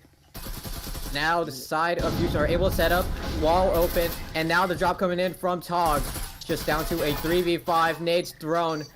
Tech9 Jr. swings through, the Molly finds two! Unable to find the other, hitting with the Canut, able to take down Plunge as Hotline is able to find two, just down to a 1v1 between Luna and Hotline. The EMP is going to be tossed there, but I do believe that's a full, yes, now it's a 1v1 post plan, and Luna gets caught off guard as that's a third for Hotline. And that is the guaranteed EMP defuse with a bunch of time left on the clock. And just when you think they had the advantage, it really looked like they had that there, but I mean, you can't really count it as a win when, you know, they do still have Hotline up again. You know, they clutched up before. They're not currently 9-1 in this game, if that's My God. you know, saying anything there, Martini. I mean, like I keep saying they're down, but they're not out, and that's something to remember with the Acer. No matter how many players got on their side, it does not mean there's a strong advantage. There's an advantage because you have the different angles and that sort of stuff. When you got players like Hotline, though, popping heads left and right, I'm not going to 100% count out the fact that we have won this round. And I think that's the thing that Fusion might have relaxed on towards the end of that round. They saw that 3-1, they saw that 3-2, especially with the EMP coming down, but they can't relax. They had, I think, 2 players watching that EMP side, and one Tech9 was able to swing out, get 2-pieced right there, and had line in the end, able to get it 1-2-piece in the very end too. The fact that like 2 players were able to knock down effectively more than half of the roster on Fusion side is just credit to the Acer players. And I think Fusion just got to be very careful about some of those pushes that they're making, and just to really be almost paranoid that someone's gonna be around the corner and got a pre-fire and expect Acer to make those plays. We're now in a 3-0 game here on round number 4. 2 minutes 50 to go. Tech9 Jr. immediately dropping Jet as we start off this round. Tog looking for a potential refrag here, but Tech9 Jr. punching out. Tog does manage to find that kill as Hotline finds Heyne. We're in a 3 versus 4 here on round 4. this is just an insane confidence boost from Acer. They're just swinging out, and Tech9 immediately getting that pick onto Jet while they were on that zip line is like, you need to have some insane confidence to make that peak. And with Acer knowing that they are off to a really strong start, their economy is fully stacked, and you know that Fusion is off, it's just down to a 4v3, but Chosen's able to nullify this down to a 3v3 with the Cadillo in hand. But how do you extend this? Is Determined is able to take down Chosen through that wall. It's gonna be timing. Tog trips off that proximity alarm. There is going to be weapons pointed towards that door. Now, what do you do if you're Fusion here? It's a tricky question. There is still time left in the first half, so they've got a visit. There's not a whole lot of reason to save here, I'd argue. Yeah, they should be able to buy some peasants next round at least, because they would get a loss bonus. A minute and a half on the clock right now. Determined Fear's about to run right into Tog and Luna, but they go down instead. As Fusion on the move here, a minute 15 on the clock. Is Luna going to try and get that EMP down? No, it doesn't happen. Hotline finds one. Mr. Huang finds another. And Acer currently speed running their way to VRMLCon in July, Martini. I mean, oh my goodness, we're about to see this done in 2 from the Acer side, and again, this is just credit to the Acer players. The fact that they are just beating every single 1v1. I mean, the closest we ever saw to a good strong win from the Fusion side is when they had a 2v1 from the players. One of them was close, you know, and I think that's the biggest differentiator right now. It's not strategy. It's not honestly even certain pushes. It's just like these Acer players just winning almost every 1v1 against Fusion. You know, if you consider that maybe Fusion had won a couple more 1v1s against the Acer players, we might be seeing a little bit closer, even more closer some of these rounds. But Acer just been definitively beating them down, having several times where they have players with Bezins in hand. And we can see it on the Fusion side, that economy is just consistently lacking. It's hard. I mean, I don't know what else to say. Like, it's looking hard right now because these Acer players are very much in shape. Especially for me, I'd be kind of demoralized considering if I was on Fusion, I'd expect us to be playing better because it's ship. It's the quote-unquote unregistered map for Acer because they don't have any data points, but they look like they've definitely been putting in the rounds. Yeah, they seem very, very in control of this map here, and they are just 3 rounds away from becoming a finalist and guaranteeing their flights at Denver to VRMLCon 2024, where they could potentially play live on stage in front of a ton of people. Determined finds one. Mr. Huang finds one. And just as quickly as it began, we're already in a 2 versus 4 with Tech9 Jr. on a rampage upstairs looking for Luna. Determined Fear finds Luna, who does get a refrag frag. But it's now just down to Heine to 1v2 Tech9 and Mr. Huang. But there's Mr. Huang on the stairs, and yeah, that's really a timing thing there, her touch. Yeah, that is really unfortunate. Just, I don't think Heine knew that one was still on that stair side. They knew one was towards that upper bomb site, but I think it was just overall that paranoia coming in from Heine, just not knowing who's gonna peek first, and just unfortunate timing because Heine was swinging towards the stair side, but was caught off guard because by the time that Heine was already there, it was too late. Mr. Huang was already locked in towards Heine's head, and that guaranteed the kill there.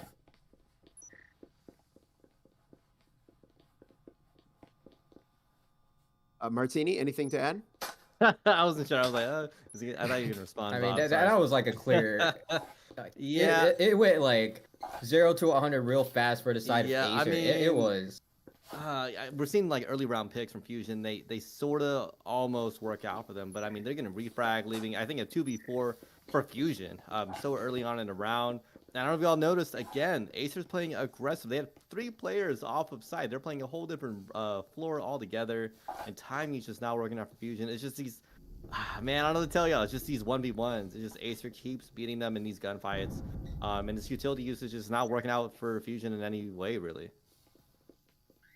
This is Fusion's last round to find a potential first round here on their offensive half, and Plunge is just ripping through their offense. They find 2, they find 3. Hotline pushes out, finds one. Determined Fear team kills themselves, and Tech9 takes out Hotline. It's a first half lockout from Acer. They are just 1 round away from going to VRMLCon, Martini. Oh my god, what is the fastest round we've ever seen in league matches? I think a notable one is Horizon versus Eternity last week. This might be the second fastest. Especially in playoffs. I mean, especially in playoffs. That is. Yeah, it's not like we're watching, you know, people up and down the ladder. These are top tier players. And Acer is just knocking them down left and right. The fact that push got shut down within, I think, under I want to say a minute, but honestly, it might have been something like 30 seconds. Like I that's think how it was fast. it was like 15 seconds because they Yeah. just went in and they ended up just getting shut down by Plunge, who was holding that wall angle Oh my and just God, immediately, nasty I think, angles. finding 3 off of that. It's hard. I feel for Fusion. This was their fight for the very end, but Acer is just knocking them down left and right like they know exactly where they're at. They're reading these plays like nothing. We still have the pistol round here to potentially be the moment where Fusion turns things around. But yeah, they're in a lot of trouble here. I'm not sure. I think it should be studied. How Restart really found a lot of their success against Acer, because Fusion, I would have thought, might have had a little bit better of a chance to do some damage to them here, but they've been struggling. I mean, they're in danger of going 14-1 in this series. They've got to start finding rounds, and it's got to happen soon. Heyne finds a pick onto Determined Fear, looking for another one, but they're unable to get away before Hotline secures that refrag. Plunge finds Jet, but here's Tog on the flank. They may be able to find a pick here. Plunge was waiting, though, and Hotline secures that refrag. It's now just down to Chosen One, who's over on back hallway. What are they doing upstairs? The EMP is being planted. There's only 2 minutes left on the clock. They are running with that Taurus right now, but the pressure is on. This is Fusion's last hurrah. Can Chosen One find this round in favor of Fusion? They're going to have to take out Mr. Huang, Tech9, and Hotline. They found Mr. Huang. Then they're going to have to defuse the EMP. Tech9 looking for it. Chosen One finds the kill onto Tech9, but will they have enough time to take out Hotline and defuse that EMP? I'm not sure. They're running out of time. They're going to have to make a move fairly soon. They're about to run right into Hotline here. They're going for that defuse on the EMP. You're gonna have to stick this, but Hotline, look at this ring! And Acer, they are your finalists. They're going to the LAN in July. They're going out to Denver, Colorado, where they're going to face off against the winner of the Formula 3 Eternity matchup. And really, I think we all, to a certain extent, expected this to happen. This is just how this top team plays. Their EU team went out early, but they came back with a vengeance, and they are moving on. All right. What worse do you have to say? I think a lot of expected Acer to just immediately go through. You just couldn't deny the amount of skill, especially with Hotline going 16-3 that whole series, just doing a lot for the whole team. I felt like that was a solo carry, just from the way that Hotline has been playing, and I just have nothing else to say. I mean, respects for Fusion to show up and play it out, even though it just really didn't go their way today. Martini, what do you got for us? Yeah, same thing. I was expecting just a little bit more coming out from the Fusion side, but I think it wasn't about them doing more. It was about Acer just doing so good. Like to Hertaj's point, when you got someone on the Acer side pulling out a 16-3, like, how do you beat against? How do you play against that? How do you you can only juke so many different directions. You can only outthink it so much more when it's almost like that person is like in the Matrix and you're seeing everything coming at them and just knocking heads down left and right. Beautiful gameplay outcome from the Fusion side, trying their best to really fight down each and every side, but it's difficult, especially with Acer. I think starting on defense both times, if I were correct, or no, they only started on defense on ship, but like them fighting against their specialty map, I would feel a little bit better for the Fusion side, but seeing how well Acer still played against them, I could imagine being it being demoralizing, being hard, and especially how good Acer performing, especially when they're down a player or two, and they're still able to knock them down and basically clutch up a whole round with 2 players alone. Like that is mind-boggling to me. But that's how good Acer is. That's all I can say. Yeah, all around, we were reminded of why Acer was the #1 team in North America here with this matchup. We're reminded why they're the #1 seed in the tournament. They just had a very, very dominant play style all around, and unfortunately for Fusion, they really didn't have anything to answer that just aggressive pace with. I think people were wondering, could we potentially see Acer exit early? But no, at the end of the day, I mean, they just have an incredibly solid lineup here. Looking at some of their top replays right now, you can just see that they really had, the power against Fusion this entire matchup. But, well, we've got one of our finalist teams. They are going to move on to Denver, Colorado, July 20th and 21st. They're going to see Acer play live on stage in front of everybody. It's going to be casted live by, some of our casters, myself included. But for now, we do still have one matchup coming up. It's the final NA semi-finalist matchup. It's Formula 3 versus Eternity. Don't go away, because this is going to be probably the biggest matchup that we've all been waiting for. We'll be back shortly. Still tucked in. Doesn't get flashed. There's the canal with a double kill. Minnow Tiger with slide. Nessie gonna clean up things with final frag, and just like that, F3 are getting chipped apart by Heyne, and their headshots. Bot is exposed, and down they go. Can Heyne find the quadra kill with the Taurus in hand? Good rotation. Able to surprise Heyne here. Trying to bait out a missed shot, and they do not. Heyne, what the heck? A quadra kill. My name is Heyne, and I play for Fusion VRML. I come from Echo. I love Echo VR, and I played that game since it came out in VRML. Going from Quest 1 to Quest 2 was jarring, and same thing for going to Quest 3. Echo was a very fun workout, and going to here, it's just, I can sit here for hours. The Taurus is my, I don't want to say my brand, but it's my thing. I've been using it since day one. I love that gun. If you use Hollow on Taurus, you're weird. That's kind of weird. Everyone should use Red Dot. I laugh and giggle a lot. I'm so happy no one else hears comms, because I am a horrible teammate. Every moment's chaos on Fusion. I was just listening for footsteps. Do you know how Mike Tyson used to fight? He would just stare them down, look at their heads. I either hit the headshot with the Taurus or I die instantly. That's just how the Taurus goes.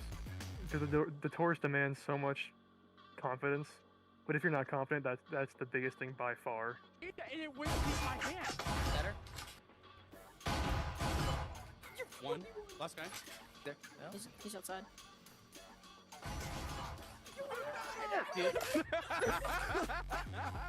I'm excited for the lane. That's gonna be fun. No matter what happens, I'm going there for sure. I'm just gonna walk around. Most people recognize me, and I'm gonna recognize almost everyone. I'm gonna have a good time no matter what happens, and that's what I'm going there for. It's gonna be a cool, very cool experience. I'm gonna hang out with Bob for a ton of it. I love Bob. That guy's awesome. He's gonna be there with his mother, and I'm gonna say hi to both of them. I love you, Bob. I love you, Bob.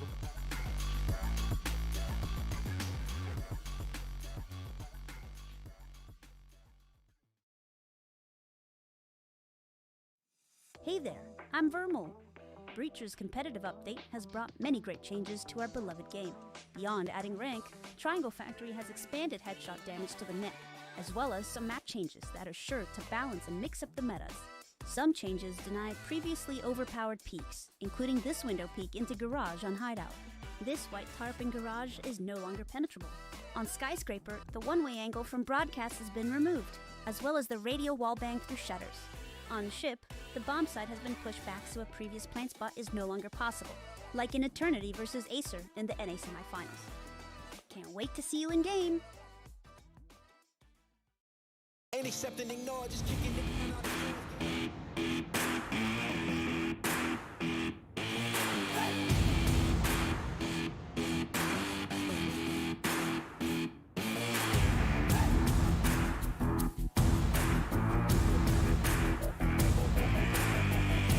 Welcome everybody to the Breachers VRML Top 4 interview series, where we dive in and interview the top teams that have qualified into the semifinals for North America today. And today I am talking with Formula 3. In order, we have Angel, Hero, LFT, and Old Gravy. And I'll start with you, Angel. How does it feel to have maybe a little bit of weight off of your shoulders and advance on to the semifinals this next weekend? Yeah, it feels great. It's just one step closer to getting the opportunity to head to LAN. So we're really excited. It feels good to kind of get the first round done. You know, Hero, we talked about the LAN and the pressure last time. Is that starting to feel more real now, obviously, with the semifinals coming up this weekend? A little bit. I really want to make it to LAN. Like just one more win. Yep. Yeah, you're That's all we only need. one win away. And, you know, LFT, you had a pretty good series last weekend, but is there anything you think you need to improve on going into this weekend and prep for your semifinals matchup? I'd like to work on just a lot of like basic stuff, like outside of site holds, kind of just that stuff. Just really anchor down, not let them gain any space. I think that's gonna be the name of the game. Sure, and I mean, is there any special? Like, are you guys doing? I'm sure there's VOD review going on and stuff like that as well, because you know who you're going up against next week, right? Yeah. I mean, obviously, I've done that. I've done that a lot. I watched a few of Eternity's games. I mean, at school because I was bored. So I just watched them and just see the stuff they do over and over again. But that's mainly stuff I've done. I don't know about the rest of my team. Gravy, I think we're catching you at work right now. So how are you preparing for the finals then? On top of working, you know, where is it being mixed in? What are you doing to prepare for this weekend? Well, not a whole lot. Too busy making those thumbnails and stuff for you. You know, playing all the games and stuff that I can, pretty much all the little scrims and matches and whatever I can to basically practice. That's about it. Yeah, and I mean, at some point, I suppose, Angel, there's only so much you can practice. Are you taking? Is there, you know, any merit to taking this week off to some degree and just kind of maybe focusing on the weekend instead? We're kind of just doing it the same way we did with Aspect. I mean, we took a break, I think, yesterday, or not yesterday, the day before, just kind of give us a breather after all the adrenaline of the Sunday match. But then we had a BCL match against Rect. We won that pretty well, and yeah, we're just playing it like it's normal season. We don't want to add any like extra level of stress to it. Just scrims, practice, VOD reviews. Yeah, and I mean, the last question here, speaking of stress, you know, do you think you have what it takes to be one of two teams that's going to be playing live at VRML Con July 20th and 21st? Yeah, absolutely. I think all of us here, and I'm going to speak for everyone else on the team, but I think we know that we deserve that spot. Awesome. You know, any final shout outs? This might be the last chance. You know, maybe we'll have another big interview for you for the finals. Who knows? But, you know, any final shout outs before you go from across the board? Yeah, first shout out, again, haters. You said we'd be easy. Look where we're at. It was close. It was a good game, but don't ever call us easy. Okay, there it is. And Gravy? I'll shout out my my Discord, my meme Discord. That's where you can catch up on all the drama, all the meme content and stuff, with all the all the fun stuff. Oh yeah, lots of memes. Gravy is certainly becoming known for that at this point. LFT, anything to shout out? You know, I don't think a lot of people know these people yet, but I would like to shout out Formula 2, the up and coming sister team to Formula 3, specifically to Suna and Milky Way. Love them, and they're gonna be the best next season. I can feel it. Hero, you have anything to shout out? Yeah, I'm gonna shout out Luna from Fusion. Okay. He helped me lock in last map during Factory. Oh, all right, awesome. Well, again, appreciate you guys stopping and taking the quick time to chat with me. I know you guys are obviously busy at work, practicing, whatever it is, but thanks for tuning in. Best of luck to you guys this weekend. It is going to take a lot of focus, and we are really looking forward to the matchups. So, you know, again, best luck to you, and maybe we'll see each other live in person in a couple of months from now. Yep. Thank you, Nightfire. Yeah, absolutely.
Welcome back, everybody. As Martini keeps his eyes closed and our cameras freeze, we'll set everything straight here in a moment. But my name is Nightfire with 2 E's. I'm joined by my co-casters, Gibular, Bob, and Martini. And Martini, how are you feeling today? It's Formula 3 versus Eternity. I think this is the matchup that I really feel like everyone's been waiting for in NA.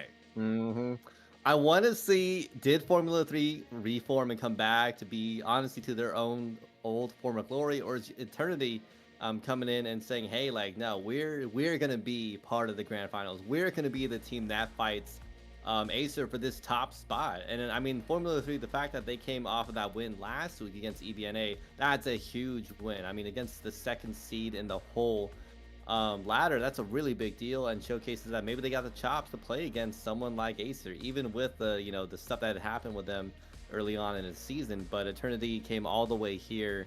Their 3rd spot for a reason too. Like, it's not like they're low, that low on the seed. They're like 1 or 2 seeds away from being that Acer fighter. I don't know, but I mean, I'm expecting to be a way closer game than our previous one for sure. Yeah, it is going to be an exciting series, to say the least, Bob. F3 battling hard in their post, in their lead up to this point. How do you see this going today as they go up against Eternity now? I think this one's going to be very, very close. We saw Eternity versus Horizon a week ago. That was not as close. Not a very close matchup there. But how did that go out? I can't remember. That was 14-0. Okay, yep, very good. Yep, so, yep, that's right. Yeah, so it was a little bit brutal, but I mean, Formula 3 knocked out the number 2 seed. Yeah. So Eternity's number 3. I think this is going to be a very close matchup because, I mean, if Formula 3 can beat IVNA, who were very formidable, then I think they definitely have a chance to take this fight to Eternity. Now, that is not to exclude Eternity at all, because they have been on a comeback streak here. They had, I think towards the start of their season, they had a couple of minor hiccups, but they really brought it back, and they just came in here and just completely cleaned house in their matchup last week. So I think they've really, improved. They become even more, technical, and they've improved in that regard as a team. Looking at the records here, Formula 3, as Martini pointed out, they had a couple of hiccups in their season. 2-3-1, Eternity 6-2-4. Best map for Formula 3, Factory. They played 15 rounds there. They've won 53% of them. Best map for Eternity is Ship. They played 18 rounds there, and they've won 78% of those. But Arctic, they're second best, and they've played a considerable amount of rounds there. So I'm wondering if that might make an appearance.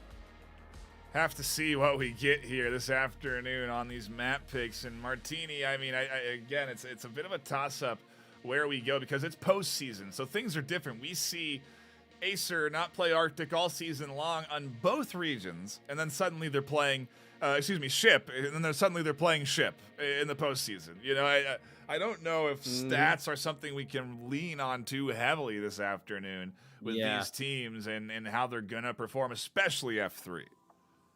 I think definitely if we had those postseason stats, that'd be amazing. Being able to see how these teams are performing against these recent teams, and especially at the top tier level, where it's like these people that have played out, that they're playing in these grand finals, right? Playoffs in general, potentially going into grand finals. And I was checking out even the Eternity side; they had only 2 losses, and I checked out the losses. Like, who were they?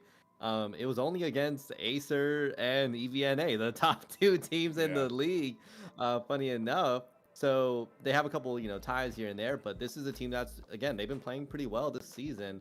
In Formula 3, similar team, they've had a good amount of wins, but a fair amount of losses. And if I actually checked too, they lost against Eternity recently. They lost to Eternity earlier this month, May 2nd.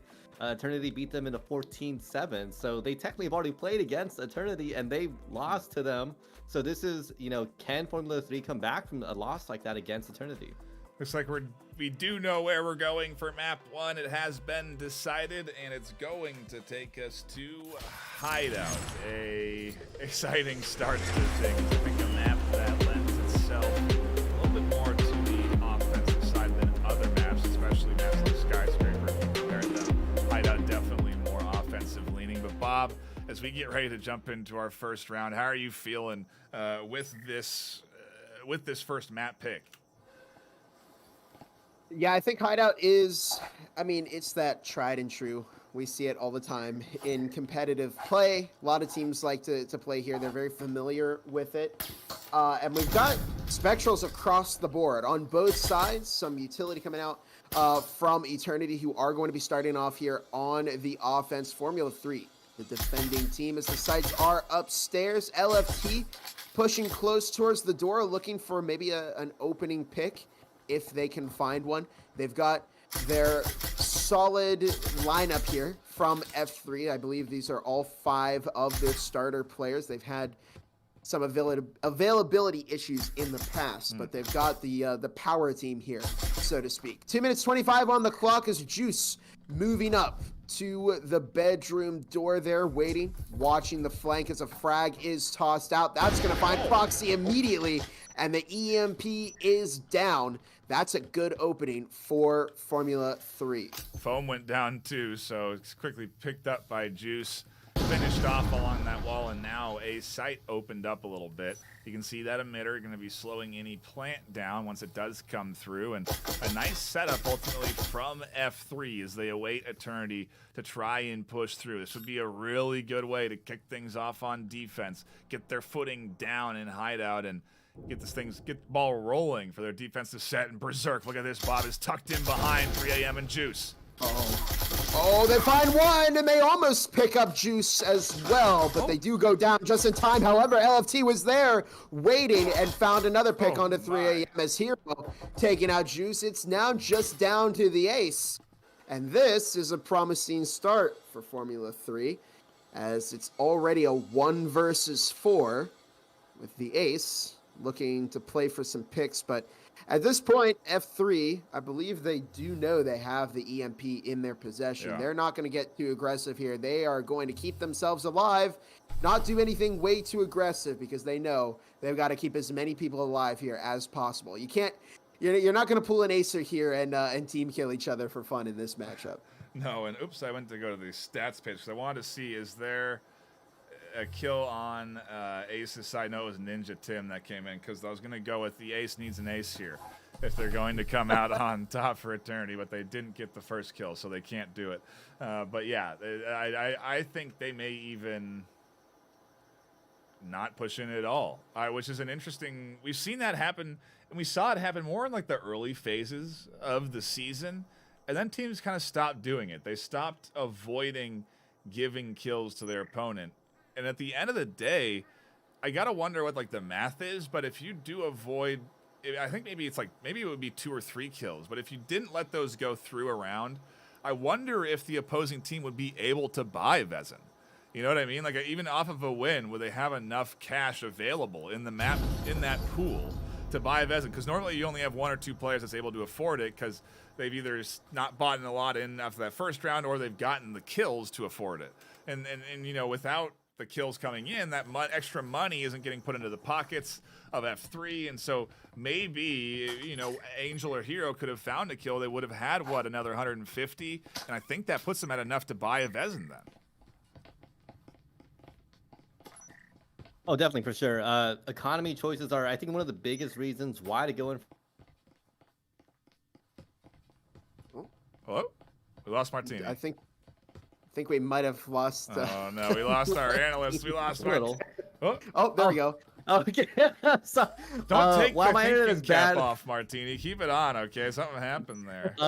I am very sorry about that. But no, you make a good point about in terms of economy, saving, and not just saving, but also avoiding kills. Because to your point, 200 is very little, but when talking in terms of round 2, that 200 is a huge difference between finally getting a hero buy in on that Vezin or having to kind of go with another Spectral buy, and that can make a big difference, especially with F3. Considering how well they played against on that defense against Affinity, that might not Eternity, that might showcase if they can really push through that round 3. But with 1 less Vezin, that gives Eternity a better chance, a better fighting chance in this upcoming round.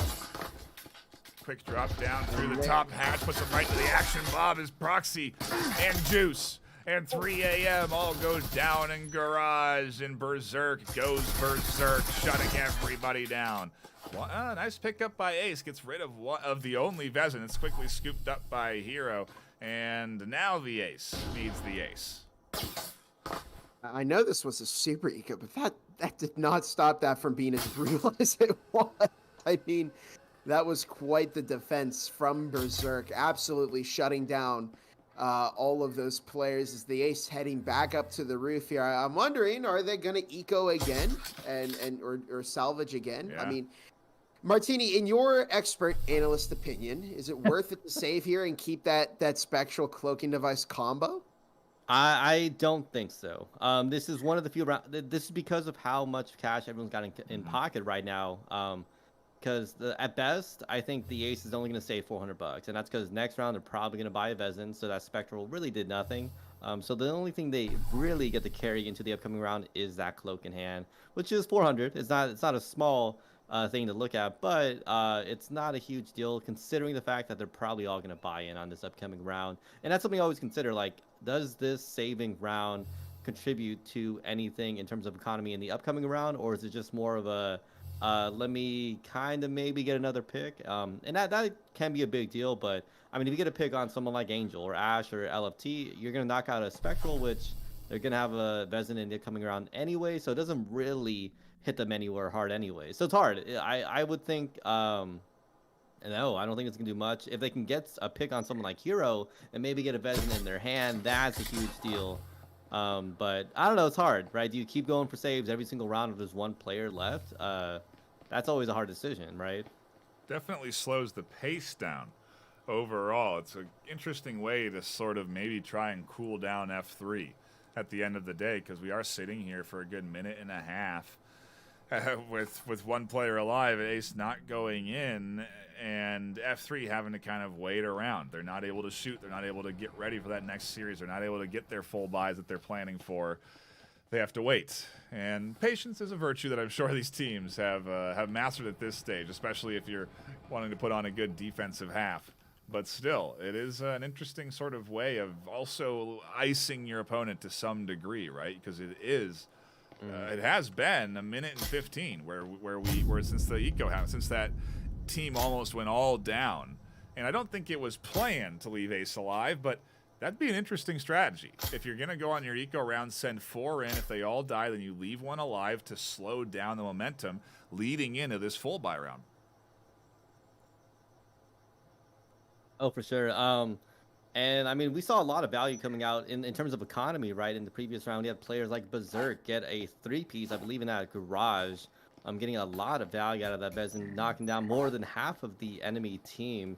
And, you know, this is stuff we had talked about, like, in terms of economy and what choices and impacts that these have. Because imagine if F3 had 2 Vezins in hand. Would they have been able to wipe the whole squad without losing any players at all? I don't know. But we'll never get to see that, right? Because of the choices that both of these teams have made in terms of saving and conserving, you know, cash wins from kills. So it's interesting choices. Definitely some slower gameplay, honestly, from the Eternity side, considering that they're on the attacking half right now. They got to be pushing in and really feeling like they're dictating the flow of the game. But it doesn't feel like that at all. It feels like, if anything, F3 is dictating the flow of the game. Yeah, I didn't think this. I did actually think this would be the sort of pace we'd be having. F3, Bob, have been playing very good in this postseason. They're like we always have, like we've been saying in the pre-show and in our analysis. They didn't have a stellar regular season and not a lot of games to put on the books to analyze them stats-wise. But in their postseason performance against that number 2 opponent, they won, and it was an impressive win. And so right now, Eternity is number 3 are seeing why their number 2 in the ladder had such a hard time. And as we get the full buy, maybe it's the chance for them to bounce things back. Prediction here, I think once we get to the defensive half, we'll probably see the tides turn pretty fast because F3 are a team that are notoriously good on defense. Against Acer, this is where they put in the majority of their performance. Against IVNA, this is where they put in the majority of their performance. LFT with a beautiful flank there, taking out the Ace as Angel finds a kill of their own onto Ninja Tim.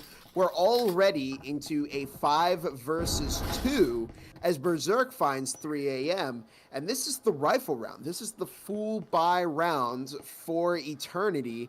And it really just hasn't gone their way at all, has it?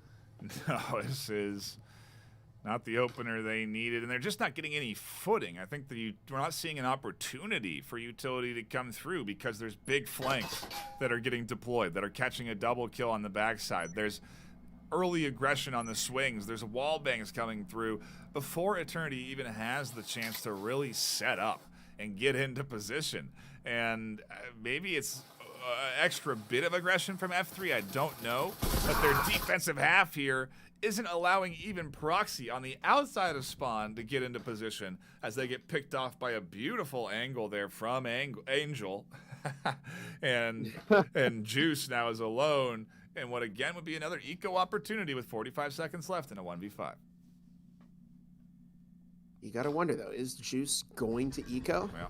It looks like that is going to be the play. They're going to go for the salvage. It looks like Juice is debating what to do here. And, you know, if you're going to have the Ace Eco with that Spectral Cloak combo, I'd argue this is the more important weapon to salvage here if you're Juice.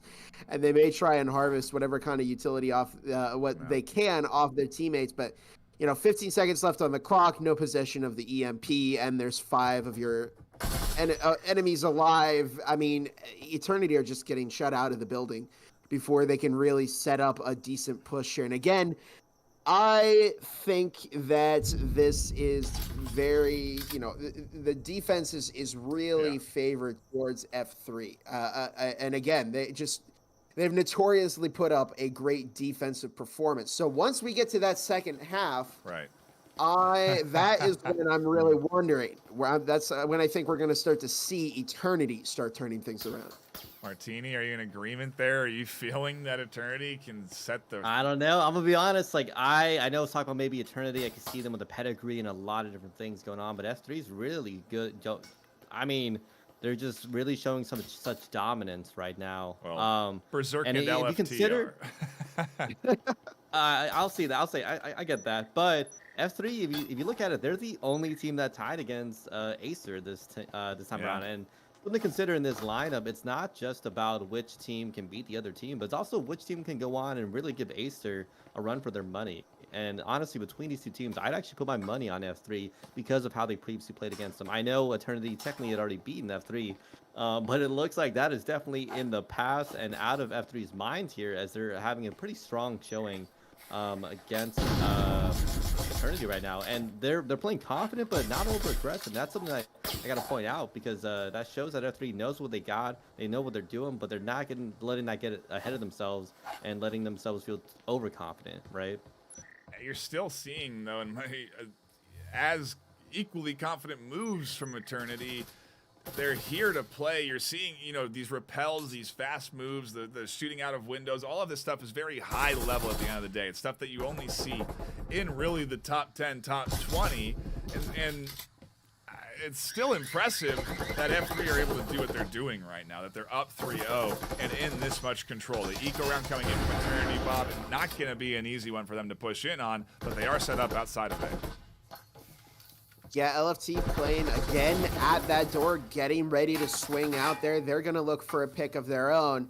And I think Juice is just watching that door, waiting for that initial pick onto LFT so that they can give maybe 3 a.m. one of those Vesins. But a minute 50 on the clock, that's going to kill LFT. That's going to force them to swing out. Proxy finds that, and exactly what I predicted there. They recover the Vezin off of LFT. Bit of a misplay from Formula 3, but Berserk catching the Ace Heroes in fire. They may burn to death here. They're forced to check the breach.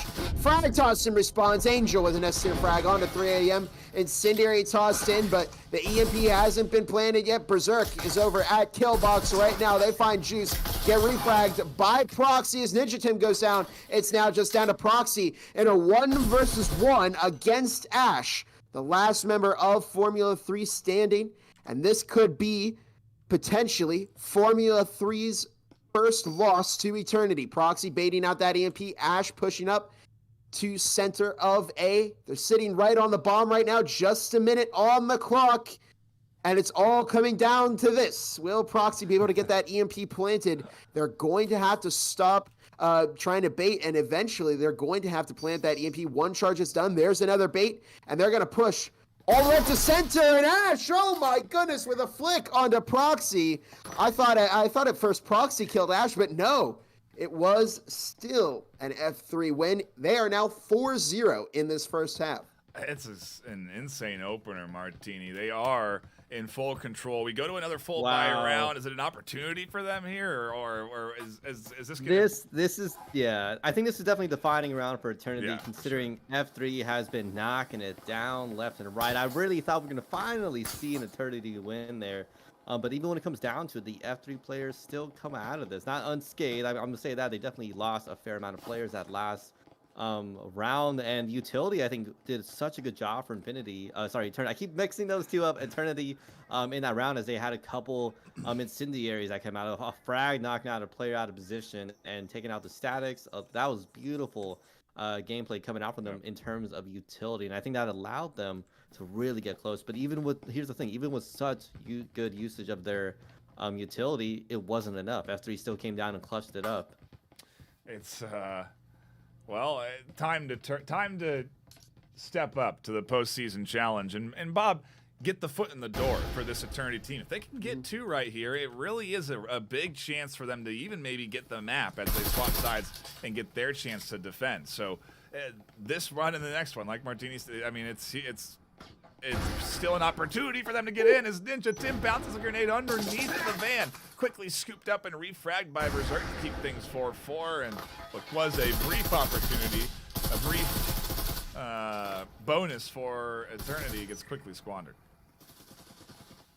Yeah, I would argue, to your point, that if F3 go 4-2 into the second half, there's an 80% chance that Eternity would win that, but a 2-2 game really quick, as we see a multitude of kills from both sides.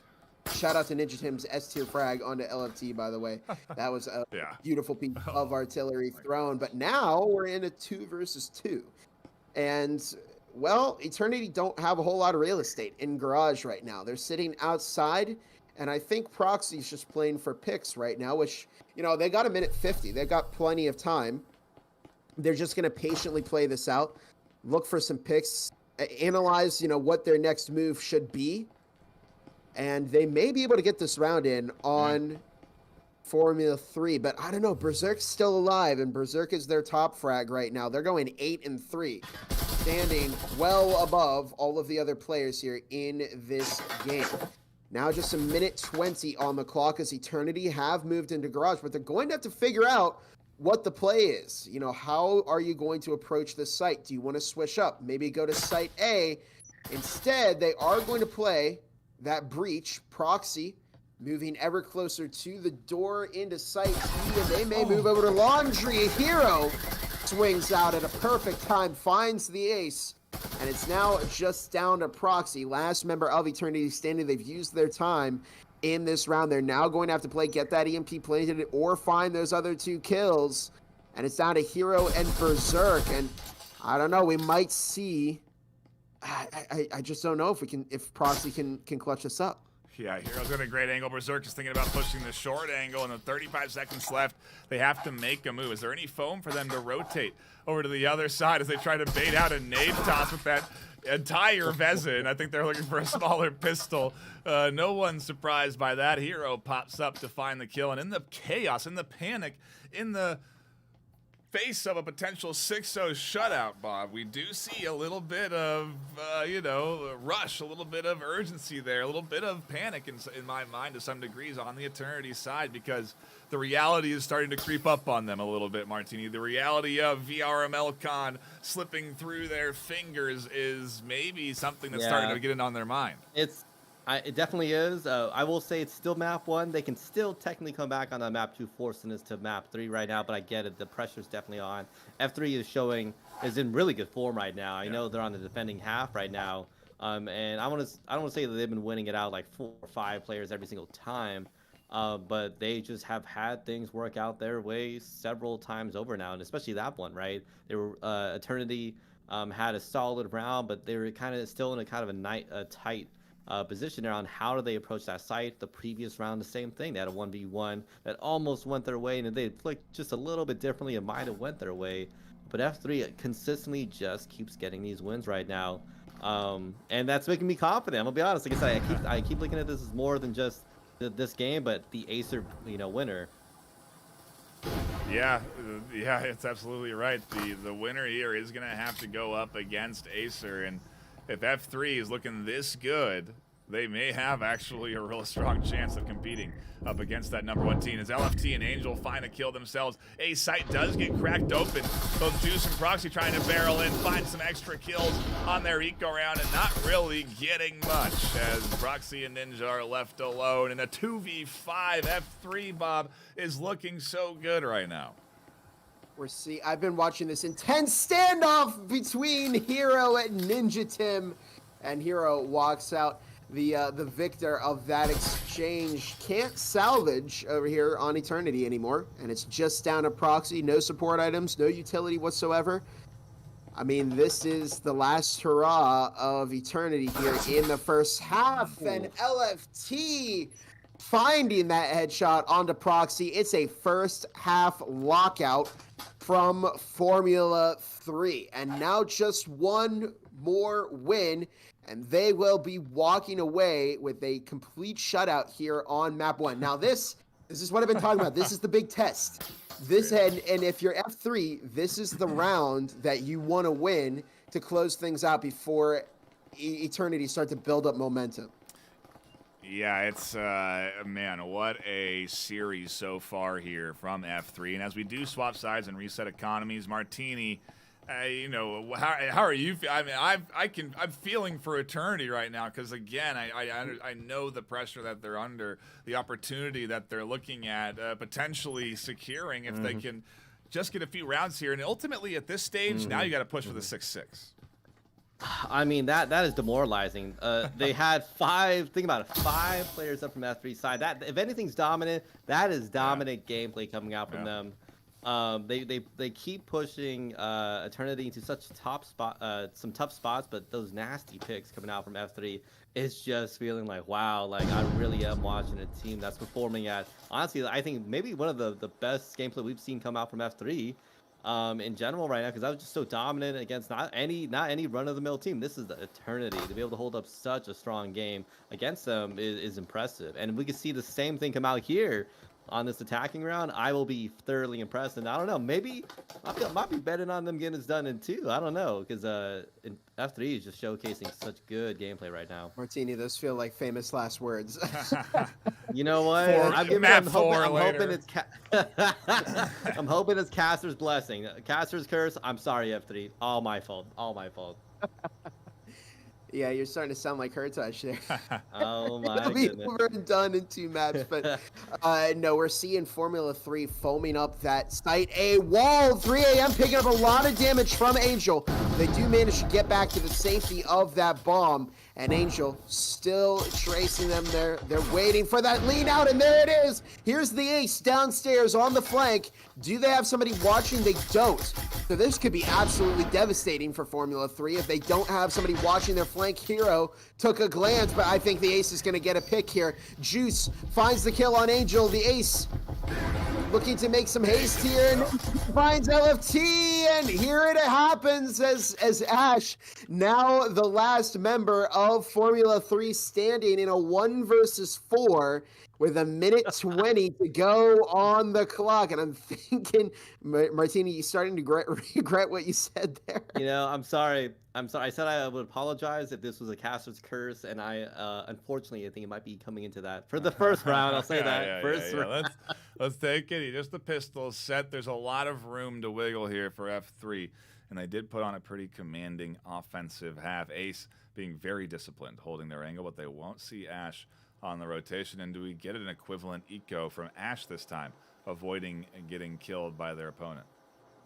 Look at the HP bars. Oh my gosh. Yeah. I mean, you know, if Ash can get some well-placed shots here, they can find Ninja Tim, Proxy, and the ace.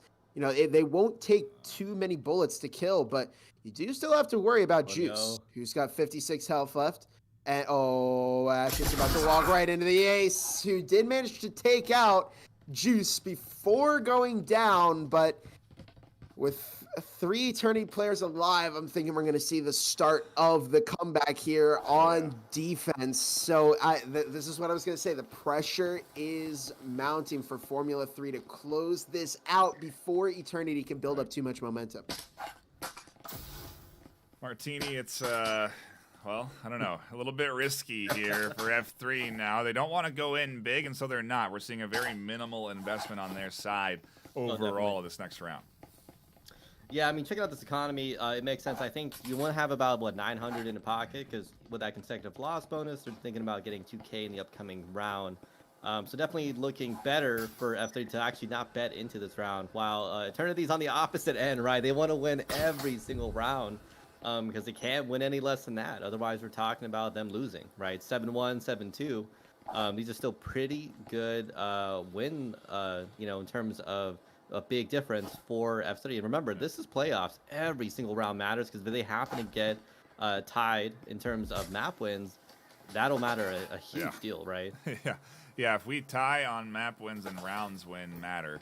And the only way you tie on map wins is if you get a tie on one of these maps, 6-6. And so at this stage, that's what Eternity is going to be pushing for. They're going to be pushing for the tie on this map, 6-6. And then Ninja Tim does open things up nicely for Eternity with an early kill, trying to enter in through that hatch. There's static emitters blocking the way of F3, trying to push forward here. And Eternity definitely set up nicely for this entry.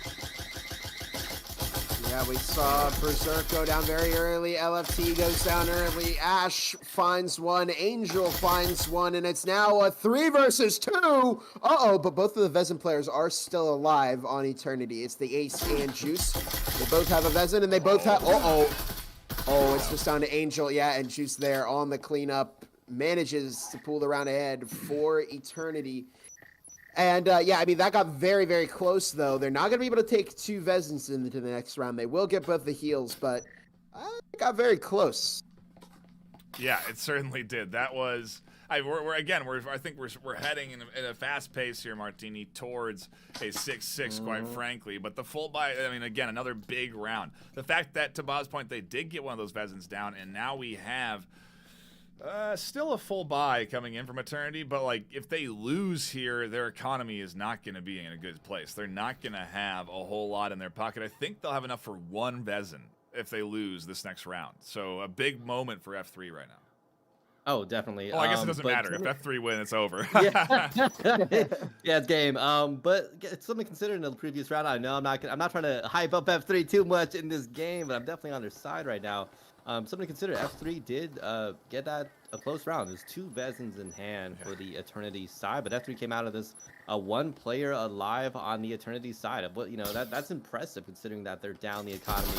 Eternity had a fair advantage. And we get into things right away as F3 get blown apart by 3 a.m., shutting down their breach, and so much gone right away from F3. A beautiful read from 3 a.m.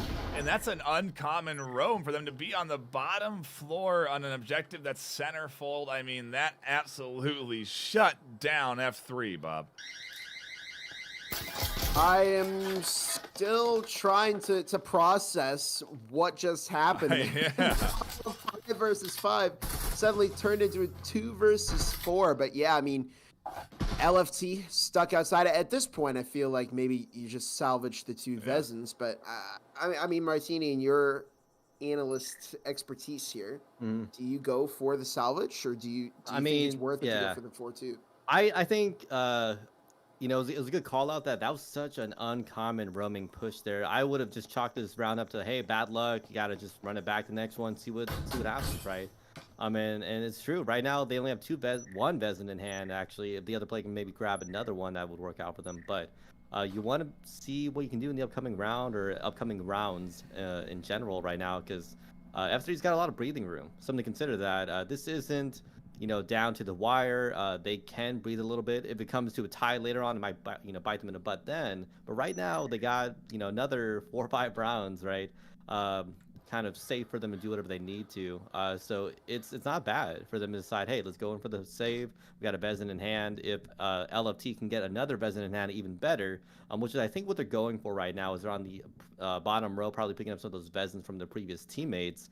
And even some of the Eternity players down there, putting them in a really good spot. If they can get 2 Vezins in hand, I definitely think going for the salvage might be the better play here, unless they really think they can win this basically 2-2v1s, right? Yeah, that is going to be at this stage something I don't know that's, well, in F3's mind maybe. Yeah, they might be confident enough to take the challenge, but Eternity are definitely setting up a good wall on their defensive half here up against at least these initial attempts from F3. And I do think we're headed 3-6, which means we're likely headed 4-6 because F3 will have such a minimal buy going into this next round. They're only going to, like you said, carry these 2 Vezins in and have almost nothing left. So it's Eternity are looking good. They're bouncing back. The comeback train is in full steam. I mean, is out of the station, Bob. There's fuel in that train, and it is moving. I saw somebody in the chat say Eternity is going to pull a Ragnarok. That would be yeah. I mean, that would be quite the play there, quite the turnaround from Eternity. But yeah, I mean, they're certainly doing well here on defense. This is what I was expecting. I mean, I think one of the elements that's going to come down that it's going to come down to in these games is will these teams be able to continue executing flawless defenses? I think we're going to see, the first team that loses, a defensive round is probably going to be the one that loses. And we've seen moments from Formula 3 where they've had the opportunity to break through this defense. We've seen the same thing from Eternity, but it's always just fallen into the defender's side. And I'm curious to see if this trend will continue happening, or, maybe we'll see Formula 3, find some pace and close things out, or potentially Eternity wrap this up. Yeah, I think, again, the one away, 7-3 gets them map 1. They move on with a commanding lead. But again, this is an eco round. 2 rifles, the hero rifles, hoping and optimistically hoping to find some early kills somewhere out in a reachable position where they can actually get to. And oh my gosh, Ninja bounces an 8 out onto Ash, and no one's getting inside here on F3 with this defensive setup. Beautiful S-tier frag. Ninja Tim's got another one ready to go. Ninja Tim finding the kill on Angel with the trip. You just got to be watching out for those. There's another frag toss by Ninja Tim, and they waited potentially for somebody to pick up that EMP. But, I mean, already we're 40 seconds into the round, and we're down to a 5 versus 3. And, yeah, this is just the defensive side is so strong between these teams. This is a kind of what happened against, between Formula 3 and Acer as well. It really came down to how well a team could execute their defensive half. And, between F3 and Acer, we didn't have tiebreakers there, so it ended up as a tie. But, I mean, this could go on for quite some time if these two teams keep exchanging their, between defense. At this point, if you're Hero and LFT, I feel like you just hold on to your rifles into the next round. Guarantee economy's good. Nice nade toss there. Doesn't get the bounce they needed, and Ace survives despite what you would argue would be a nade that clears that position. It didn't go around the pillar. He went right in front. You can see the smoke on the ground there, and Ace still alive and well. Pops out for a double and shuts down the entryway and leaves it up to Berserk in a 1v4.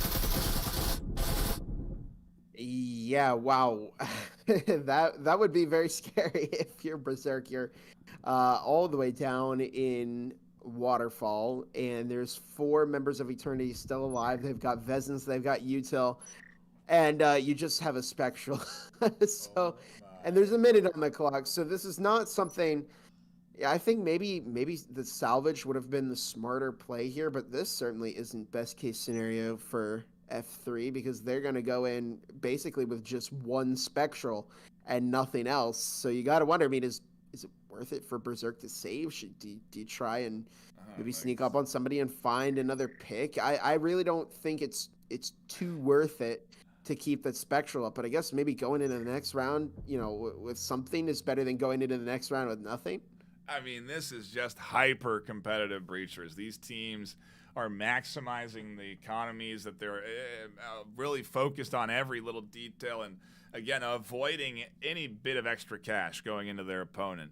I don't think you see all of these ecos normally in a series. And maybe, Bob, that's partially because these teams are a touch out of sync on their entries. One player's still left alive. I'm not really quite sure, honestly, why we are having them on both sides. So many ecos in this first map. But I think it's a sign or an indicator at the very least that both of these squads are feeling the pressure. They're obviously VRML Con is within an arm's reach from them at this point. It's a best of 3 away from them getting a free flight out to Denver and to play live on stage, to meet all of their friends, to have that fully funded by VRML and Triangle Factory. And it's a lot to be thinking about while you're also trying to then compete against an opponent that's as good as Eternity. Martini? Yeah, I mean, I think that previous round it just showcases the utility usage coming out from the Eternity side. I mean, you got players knocked out from frags, you got players knocked out from the trip mines there, and it's just impressive that I'm seeing that from the Eternity side. And, you know, I was definitely doubting, I think Eternity a little bit later in this, but Bob was definitely right about that halftime switch being a really big deal there. And I'm kind of wondering, like, are we really just going to come out of this with a tie? That might honestly be the showcase here. Is if both teams can get a shutout on a defending side. It's just interesting to see because we always say Hideout's the attacking side, but maybe at a higher level, Hideout might be more defender-oriented sometimes. F3 full buying in and giving it all they got in round 11. I really didn't think. I guess I did. I did feel like this would be a close series, Bob. That's what we said. That's what we expected in the pre-show. And, well, with how it started, I didn't think we'd be here and have it be as close as this early map is. So you got to have some faith here. You know, when you see enough of these top teams play like this, you know, it can look like, and a lot of people in the chat were making, you know, this same call too. Oh, it's going to be an easy shutout. F3 are going to land. They're not losing to Eternity. No, you've got to, you know, when you understand these teams and how they play, you realize just how close of a matchup this is and how difficult it's going to be for either team to pull ahead because their defensive sides are just so much more dominant that the offense has a hard enough time even finding one round. You know, even though they could get close, it's usually ending up as defender-sided, which is why I said, I mean, you know, once we see a team find, you know, an offensive round in here, we could potentially see that team walk away with a full-on win. But anyways, a frag toss into Garage doesn't quite find anybody. 1.5 minutes on the clock. And I would say, oh wait, no, okay, it was an unprimed frag. I thought Proxy was dead there for a moment. They're tossing a frag into Garage, finds a bit of damage onto LFT. The ace is very, very low, but they do manage to get their heal off. Now just 1:10 minutes on the clock. After they're burning up a lot of time here, and I'm just, I just think they're using too much. Yeah, it's 1 minute on. They've at least got the walls open. The trouble, of course, is really Ace's position tucked into this back wall. They can't open it up with Ace there, and they've spent so much utility, frags, everything to try and get rid of them. As Proxy catches a really nice angle all the way from that back corner. The constant peeking and re-peeking has ended with F3 down into a 4v5 now. And like you said, Bob, time continues to tick. I think the problem is they don't want to invest in. And they've made, quite frankly, eco with 4 alive off of this round. Because if they lose here, I don't think they have enough to full buy into the next round. And it's either that or they're going to full swing a site when there's only 20 seconds left. As they do crack it open, they're finding some issues here. And the full team rotating. Proxy fighting some kills. Angel scooping up another. Berserk not able to get anything. And on site, it's disaster for F3 as Eternity are pushing this to round 12 and trying to lock in 6-6, Martini. Oh my goodness. I mean, I don't know what to tell y'all there. But wow, Bob, that was, I gotta give you credit there. That was a beautiful call in terms of this. Honestly, going the way of Eternity almost decisively at this point. We'll have to see if it comes out here. But I'm gonna be honest, I'm putting my money on the Eternity side, finishing this one out 6-6, which I think is exactly what we wanted to see, right? A very close series, and to start out this series with a tie already. Now I'm just on the edge of my seat. Where are they going to go? What map are they choosing next? I'm not going to count out F3 yet, but I would be very shocked if Eternity wasn't able to hold this out, as their defense themselves have almost been impenetrable now. I think even more decisively than F3. F3 had a couple, strong defending rounds, but there were several times where it came down to 1 or 2 players left. But Eternity's not quite the case. The fact that we almost saw a 4-person save from F3, which I don't think I've ever seen in my casting career with Breachers, would have been a very different thing. It didn't end up happening, but that would have been so interesting to watch. Yeah, the theoretical, okay? I like to throw out the theoreticals. Bob knows I sometimes get the tinfoil hat on, okay? But oftentimes I'm not quite as accurate. But yeah, it's F3's last chance now, as they did manage their economies well enough to, if they did lose that round, which they did, they would have enough to buy in here, at least with 4 Vezins and a pistol. That pistol user also picked up all the utility and this drone. That's doing a little bit of an assessment job here. And F3's playing this one, I think, slower than any of their other rounds, making sure there's no awkward roamer. Angels scoping out the entire bottom floor, and they're going to be very cautious on setting up for their entry into A. I'm wondering if, maybe switch things up, go site B. I don't know. Site B is a little bit harder to properly execute, but I feel like if you could get a good site B push here, it might be enough to throw off Eternity a little bit and force them, to sit in some choke points. But yeah, I mean, that's neither here nor there at this point, as it is going to be that site A push. Hero foaming the wall, getting ready to push Eternity. 1:40 on the clock right now.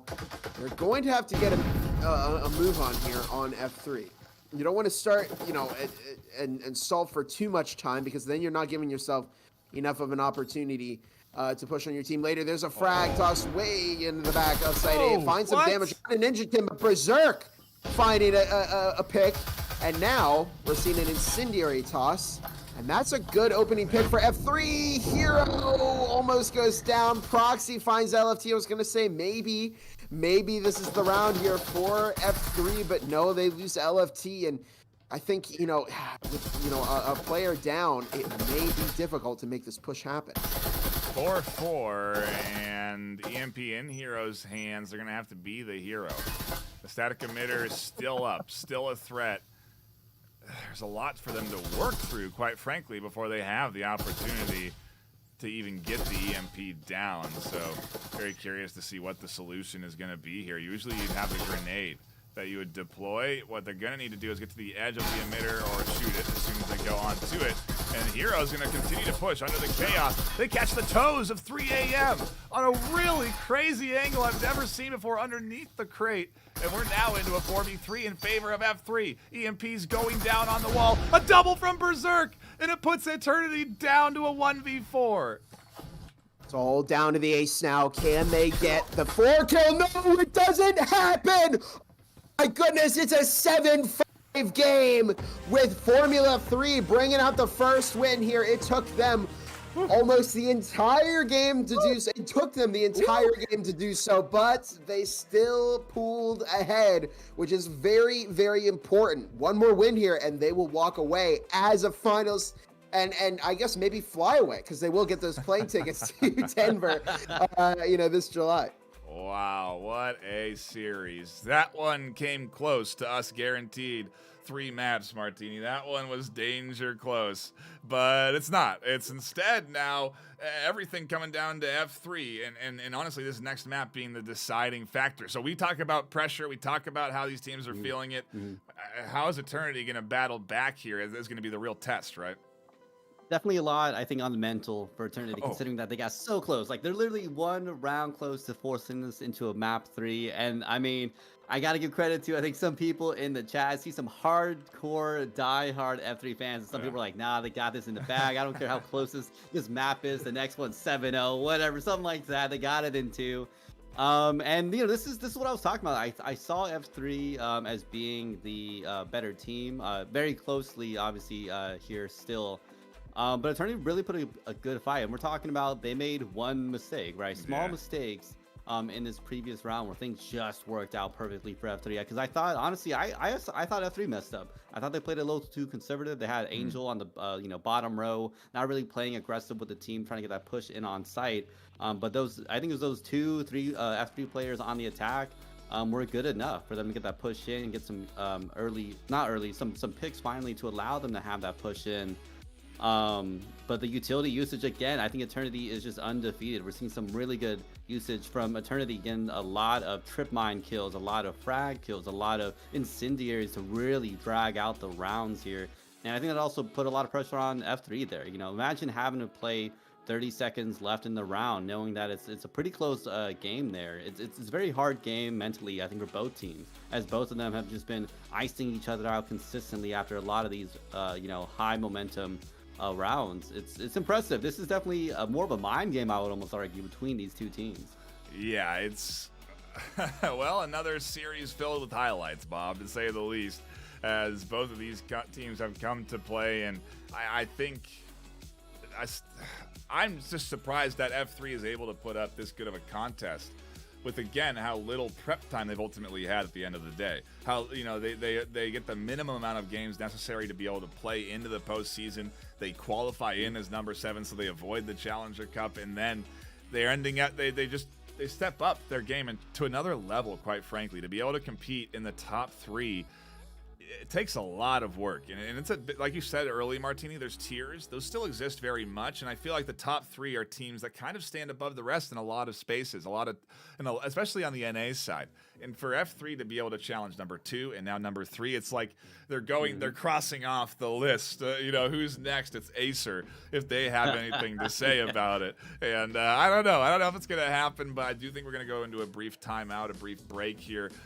Quite frankly, I'm sure both these teams need it, and also to charge their headsets so they can get ready for maybe a longer series than they anticipated.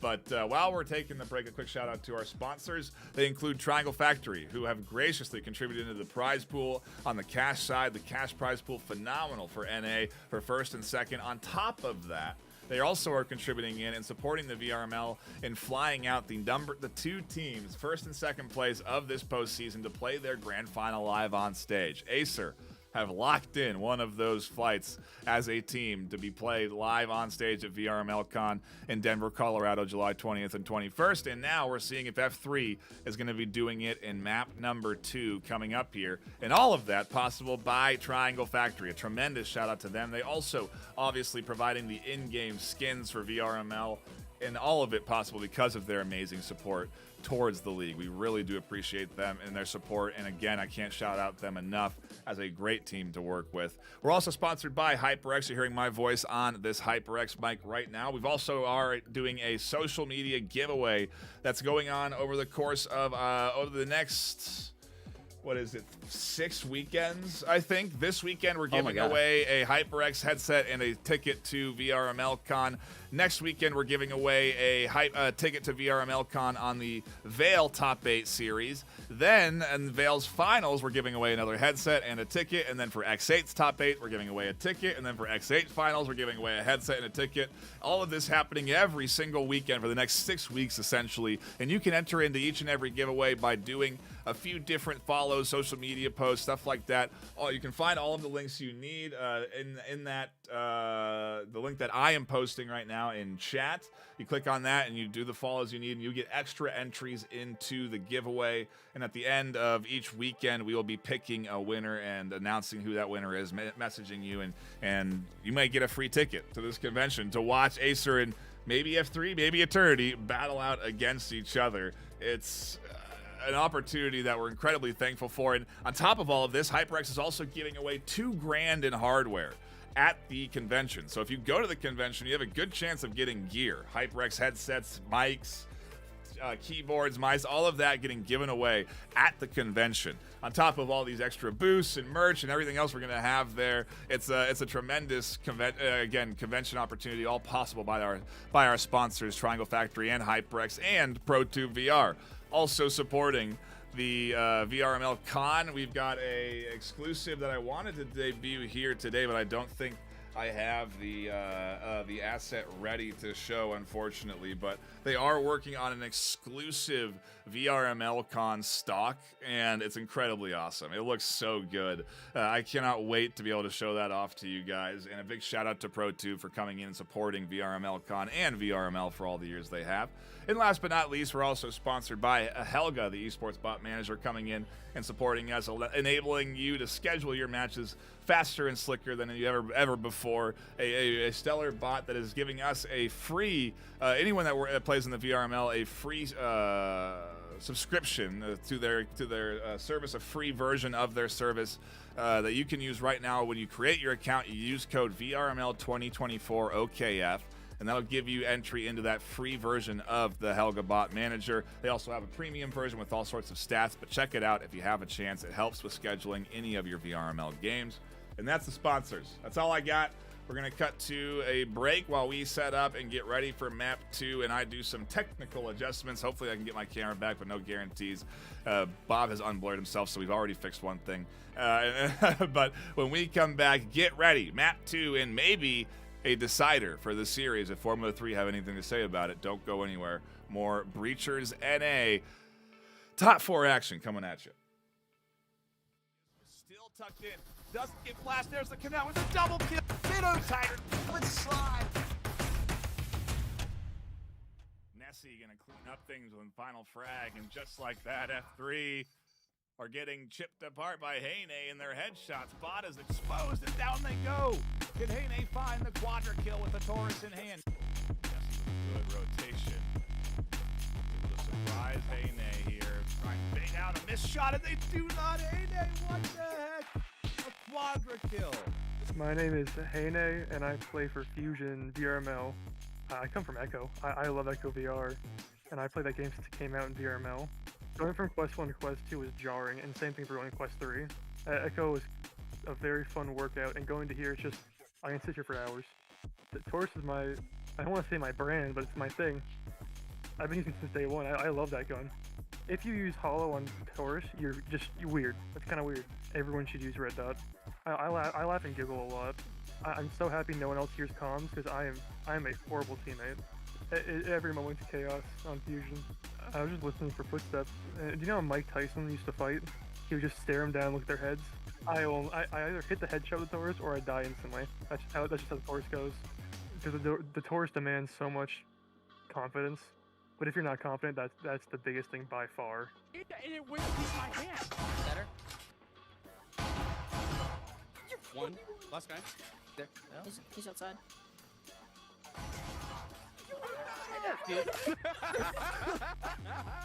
I'm excited for the lane. That's gonna be fun. No matter what happens, I'm going there for sure. I'm just gonna walk around. Most people recognize me, and I'm gonna recognize almost everyone. I'm gonna have a good time no matter what happens, and that's what I'm going there for. It's gonna be a cool, very cool experience. I'm gonna hang out with Bob for a ton of it. I love Bob. That guy's awesome. He's gonna be there with his mother, and I'm gonna say hi to both of them. I love you, Bob. I love you, Bob.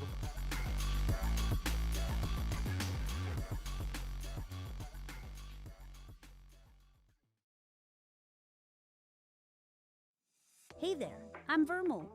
Breacher's competitive update has brought many great changes to our beloved game. Beyond adding rank, Triangle Factory has expanded headshot damage to the neck, as well as some map changes that are sure to balance and mix up the metas. Some changes deny previously overpowered peaks, including this window peak into Garage on Hideout. This white tarp in Garage is no longer penetrable. On Skyscraper, the one-way angle from Broadcast has been removed, as well as the radio wallbang through shutters. On Ship, the bomb site has been pushed back so a previous plant spot is no longer possible, like in Eternity versus Acer in the NA semifinals. Can't wait to see you in game! Ain't accepting, ignore, just kicking down all the doors. Guarantee you, boy, fast forward, it's gotta be real big. I gotta make it just for my kids and for their kids' kids. That's what off years and years. Promise my brother soon as he out and finish this bid, we finna do it bigger than anybody ever did. The odds is real big, jobs that's real big. Satan trying a little, my God is real big. Stayed up on the ground and the cards is real big. I gotta do it big, the only way that I can live.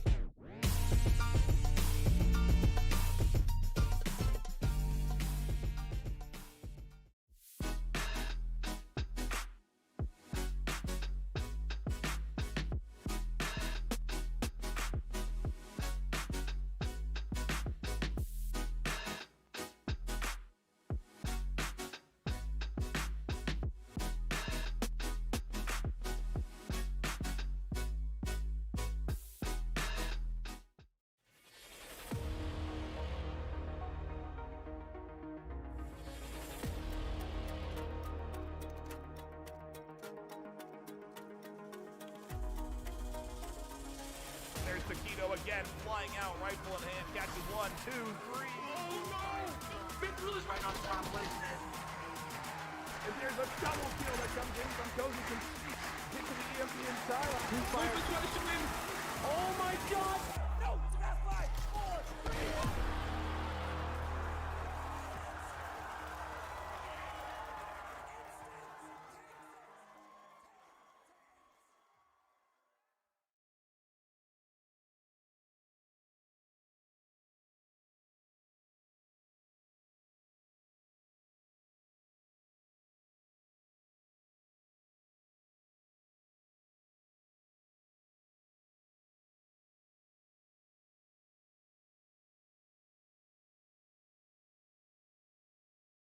Tucked in, doesn't get flashed. There's the canal with a double kill. Minnow Tiger with slide. Nessie gonna clean up things with final frag, and just like that, F3 are getting chipped apart by Heine in their headshot spotted.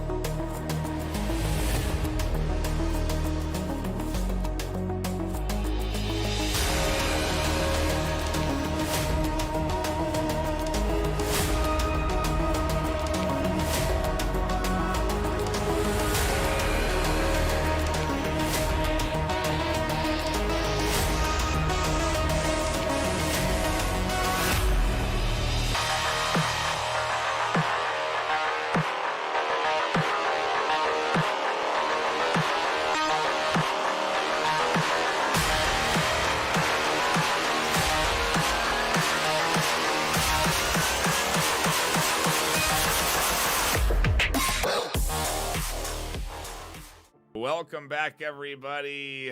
We're here for the map 2 of this best of 3. If you are just tuning in, you've missed an amazing opening to this series. 5-7 in favor of Formula 3 on map 1 on Hideout.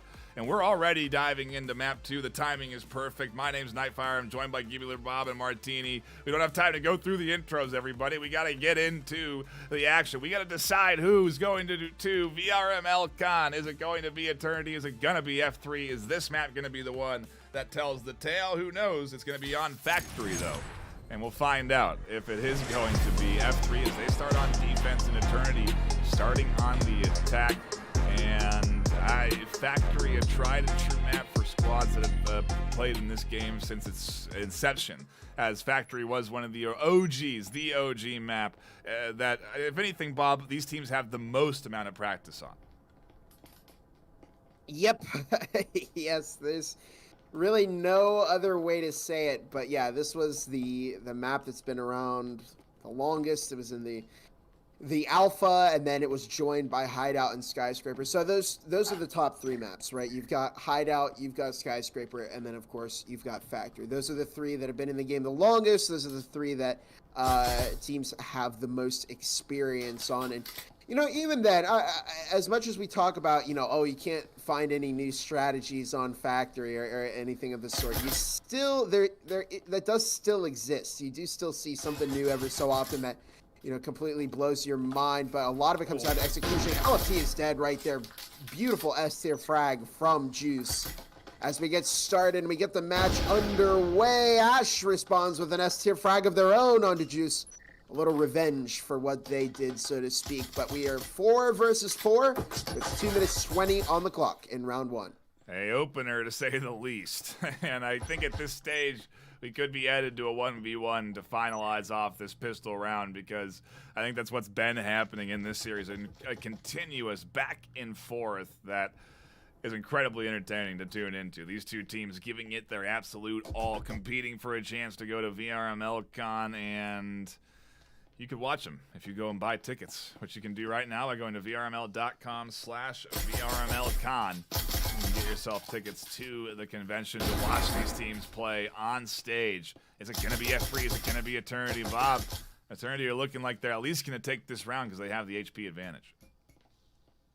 Or you could go to the giveaway website right now and potentially win yourself a VRML content. No, either way, plugs aside, yeah, a minute and a half on the clock. The HP advantage is in favor of, well, I mean, do you say that it's in favor of Eternity right now? Because a couple of their players are pretty scraped up. We do see a smoke tossed into the back of Site B. I don't think it quite went where they wanted it to go, but here's Berserk on the flank. They are about to run right into the ace. Ninjakin finds Angel. The ace is still sitting in the back of Orange Hallway. Berserk on the flank manages to find one as the push has been broken up here, and it's now just down to its hero. And this could potentially be an Eternity win, which would be shocking here on map number 2, especially with how good of a defense F3 plays. I mean, they would really need to kick it into high gear to salvage the rest of this game if this happens. Yeah, they got to know one's on EMP. So low on HP bars across the rest of the board, though, and it's all a matter of how you challenge it. They're going to have to get rid of on EMP, and they do. They swing for the one. Can they pick up the triple? It's a 1v1 in Proxy. They both have 1 HP. They're both 1 shot away. The time is ticking down, and Proxy wins it in Eternity. Come out on top, Bob, but it's by a sliver, and I've never been more right in my life when I said it was going to be a 1v1. Yeah, it got down to the wire there. I mean, Martini, did you see that? They both had, like, 1 health. Because of health economy, I honestly thought F3 had that. Literally, if they had just one strong push, granted they were on defense, if they had one strong push altogether, they actually would have been able to beat Eternity there. But that's the thing too. We're casting, we can see all of this because we have that God vision, right? But F3 unfortunately doesn't have that. They don't know. Do the Eternity players have a syringe in hand? Have they been healing in the back slowly? Because there's kind of a standoff for a hot minute, right? A lot of time in between that push from Eternity into the F3 side. But that was a slow and consistent, and I would even almost say expert push from Eternity. The fact that they had such low health economy, and we're still able to kind of salvage something out of that and force it into coming down to a 1v1 in the very end, really. It's credit to both sides. The fact that we have clutch potential from the F3 players, but Eternity players able to deal with so little in terms of health economy. It is impressive, to be honest. I feel like most players, they can struggle sometimes when they have less than half health, let alone like 25 health, right?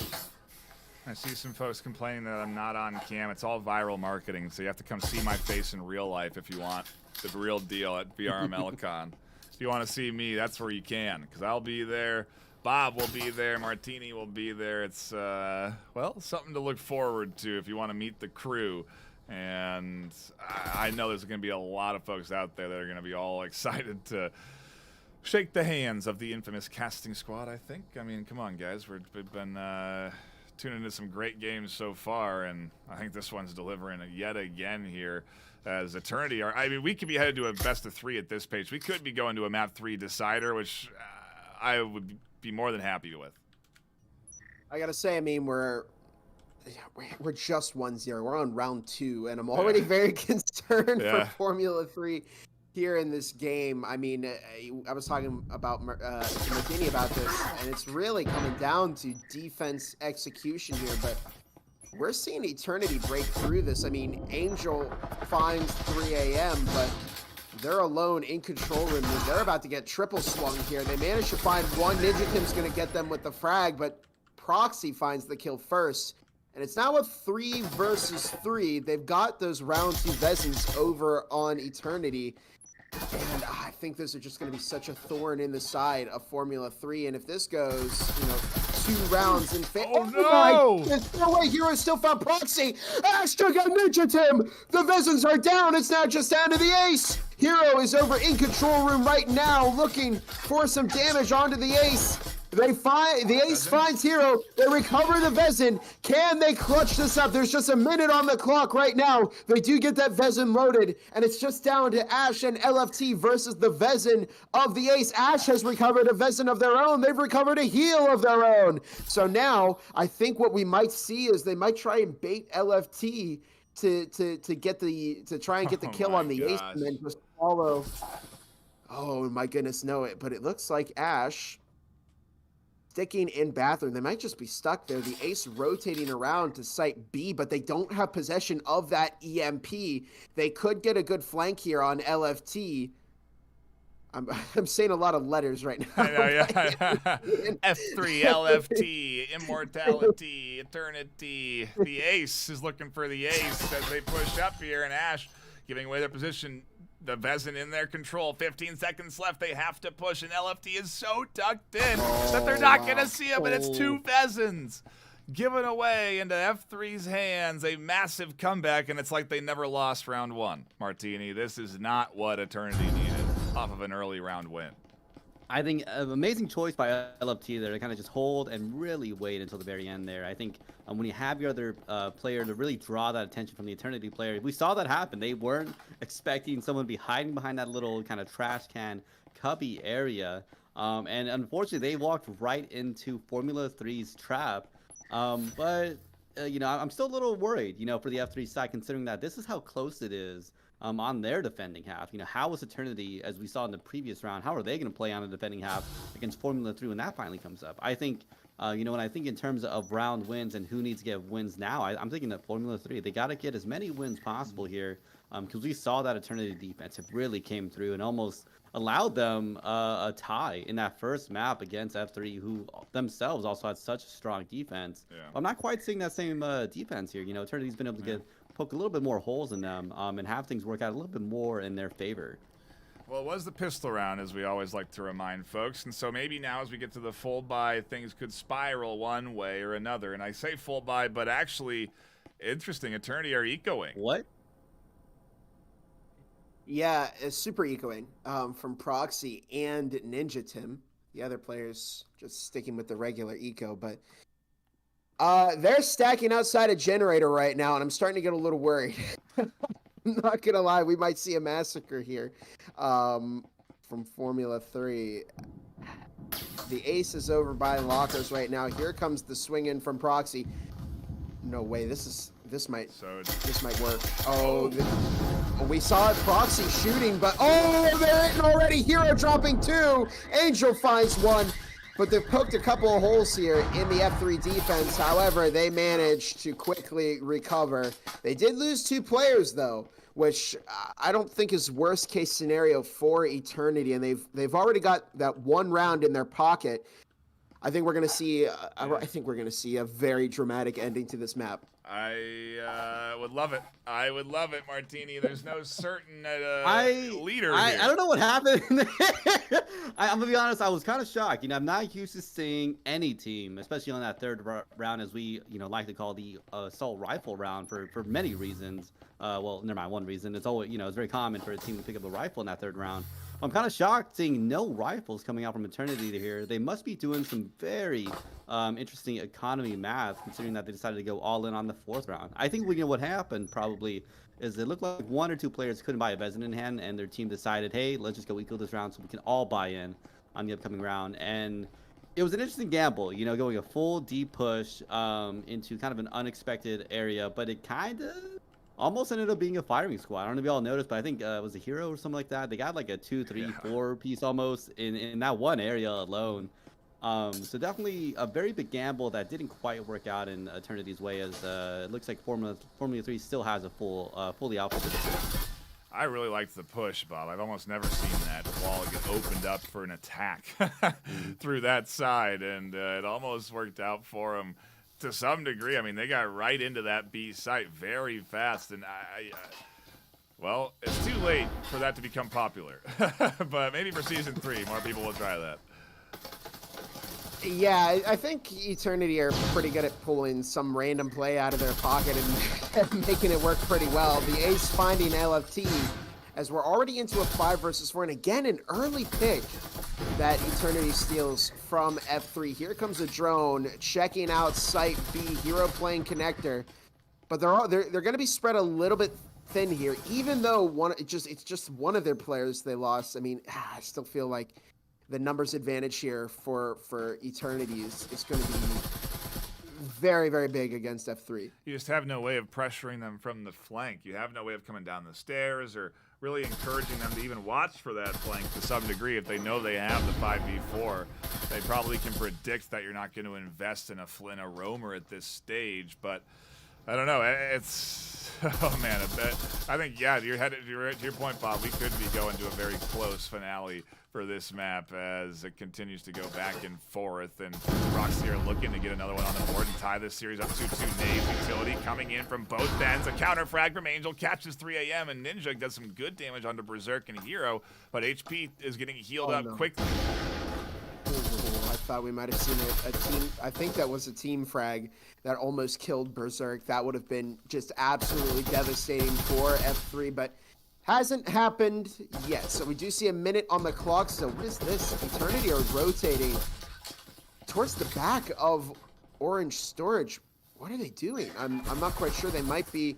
Looks like Proxy may try a flank player. At least that's what it looked like. But they're using an awful lot of their time, and I think they're going to try and do a switch up and attack Site A, but was F3 anticipating this? Ash is over inside A. Ninja Kim finds the pick there. Hero and Berserk catching a pick of their own. Hero dropping a double. It's now just down to the Ace. And really, I mean, where did the offensive pace go here? It looks like it was in the bag for Eternity, but F3 just absolutely countered that switch up play. Martini, the A site rotation does not work to a big degree there, and F3 are now in a nice, comfortable lead. I don't know. I'm gonna be honest. I thought an Eternity switch up might have been a good play from them, as they kind of did keep F3 on their feet, but it just didn't quite work out for them. I think F3 is just anticipating a lot of things, and/or they're just ready for a lot of attacks from different angles there, especially because they were the team was kind of shored up and ready for that attack in from Storage Warehouse area. I forgot the exact name. And it was a pretty quick rotation. I don't know if you noticed a lot of their players pulled off site, went to the other area, got that breach off already, and was already attacking site. And I thought it would have been an amazing push with Eternity going in, but it didn't just quite work out from them. But it was definitely very different pace in general from Eternity, right? They got that early round pick a lot faster. They was able to hold down Warehouse. I thought they were going to go in for the push there. They actually had a good amount of a health economy knocked out of the F3 players, because they had, I think they sent 1-2 frags in. That did kind of give a lot of good value to them. So I don't know. I'm not sure what's going on with Eternity. I thought they've been looking like in really good form for their attacks, but they just have not been going their way, unfortunately, in terms of, points, right? Yeah, will the roam, get things going for Eternity? No, it's instead F3 in good control as Ash peeks the stairs, and I think it's been a while, honestly, since F3 have had an early kill lead in a round, but they've got one now as they're looking to push up what is, again, the eco round from Eternity and go up 4-1 in this half. These are some very, very dangerous frags that are being thrown by both sides. I'd like to take a moment to shout out Eternity for the four-person Omen rush. This is, you don't typically see Omen stacking on a team. It's usually maybe just one person going for it. But yeah, maybe they're looking to try and burst down a couple of these F3 players. But 2 minutes on the clock here in round 5.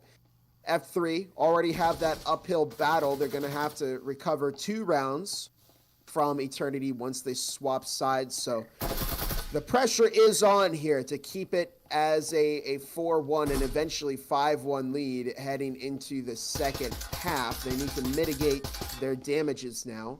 1.5 minutes on the clock. As Eternity taken quite some time with this push, LFT finding ahead of Proxy. And it's now just down to a 3 versus 5. 3 Omens versus 5 Vesnas. not the situation you want to be in when you are fighting for your chance to move on to VRML Con, and F3 gotta be feeling good. They sounded confident in their interview as Berserk picks up another kill on the flank, and they sounded like they were confident they'd be moving on to VRML Con as Berserk looks for more and does find more. And now Ninja Tim getting one, does at least get something on the board, but F3 is definitely performing to the confidence that they were showing before this series this weekend.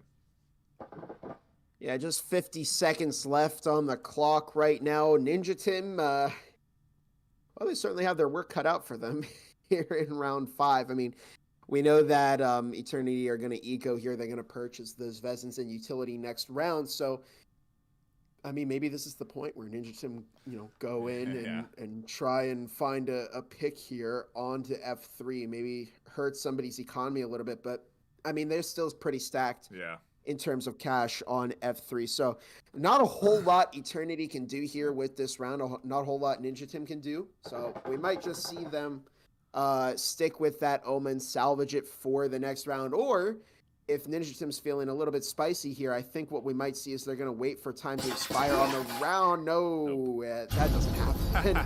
I thought they were going to use the round end timer to look for a pick, but Hero shutting that down, making this a 4-1 game. They're now just one round off that 5-1 lead heading in the second half. It's not ideal for them again, Martini. I guess how unideal is it? They've got that one in the door, and I feel like this map tends to lean more defensive sided, so could the side swap be what Eternity needs? I think we're going to see something similar to what we've seen in the previous map, where Eternity definitely came out in strong showing on the their defending half, and that's why I was a little worried about F3. That, as Bob said, himself earlier, like every single defensive round is going to matter a lot. So Formula 3 doesn't get as many rounds as possible. Are we looking at a potential 5-1 curse Formula 3?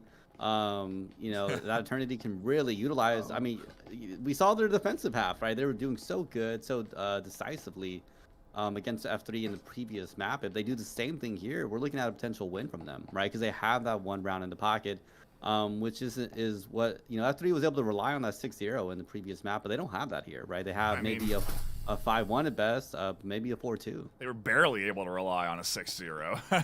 That is why I do think just that 1 point could be all Eternity needs to really be able to contest map 2. And again, Bob, maybe push it to a 6-6, where that 7-5 map 1 ends up actually being pretty good for Eternity because they will have gotten 5 points, and then rounds matter. And oh man, it's on the table, quite frankly, but it also could be 4-2 if Eternity have anything to say about it. They have everything they need to do what they want to on this map with their full rifle buy and utility in hand. So let's see what they can do against F3. We go back to this basement objective.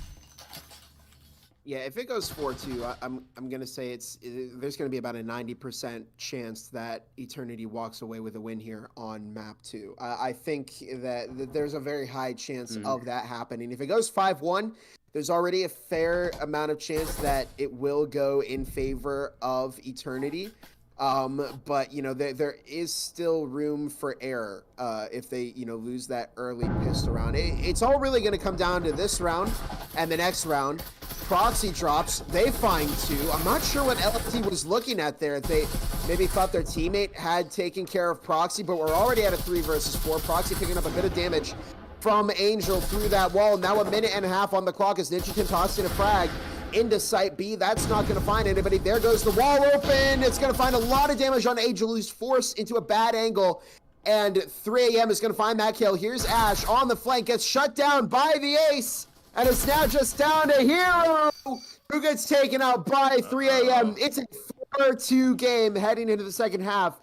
And I'm going to make a prediction here. If F3 do not win these first 2 rounds, they're going to lose this map. Yeah, I don't think that's too far of a stretch, Martini, because Eternity are into this thing as we swap sides, reset economies, and they got 2 points on the board. Yeah, I'm going to be honest. I was with Bob. When he said 4-2, I could definitely see the swing in Eternity. Even the 5-1, I thought, I'm going to be honest, 5-1, I was like, maybe like a 6-6 in the very end, considering how well Eternity plays on this defensive half. But here's the thing. Now Eternity just needs to get 2 rounds in the pocket, and they're already equalized with F3, right?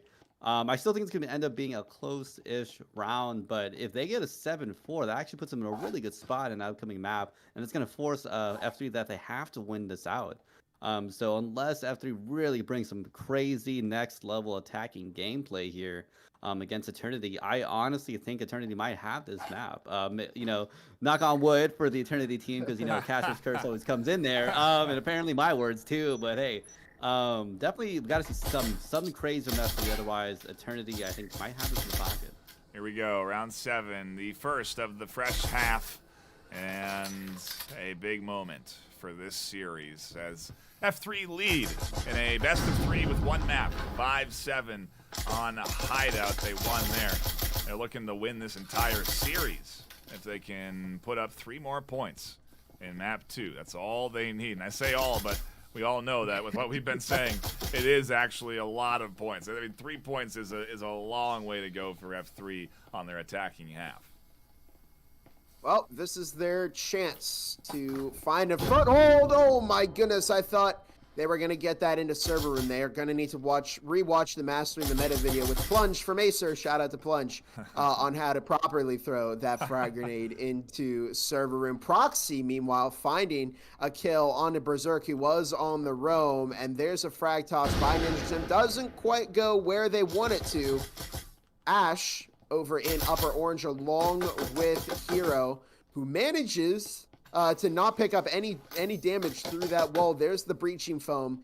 It's on the wall. It's primed. They're ready to go here on F3, but both LFT and Angel are very, very hurt, and they're going to try and get that EMP planted.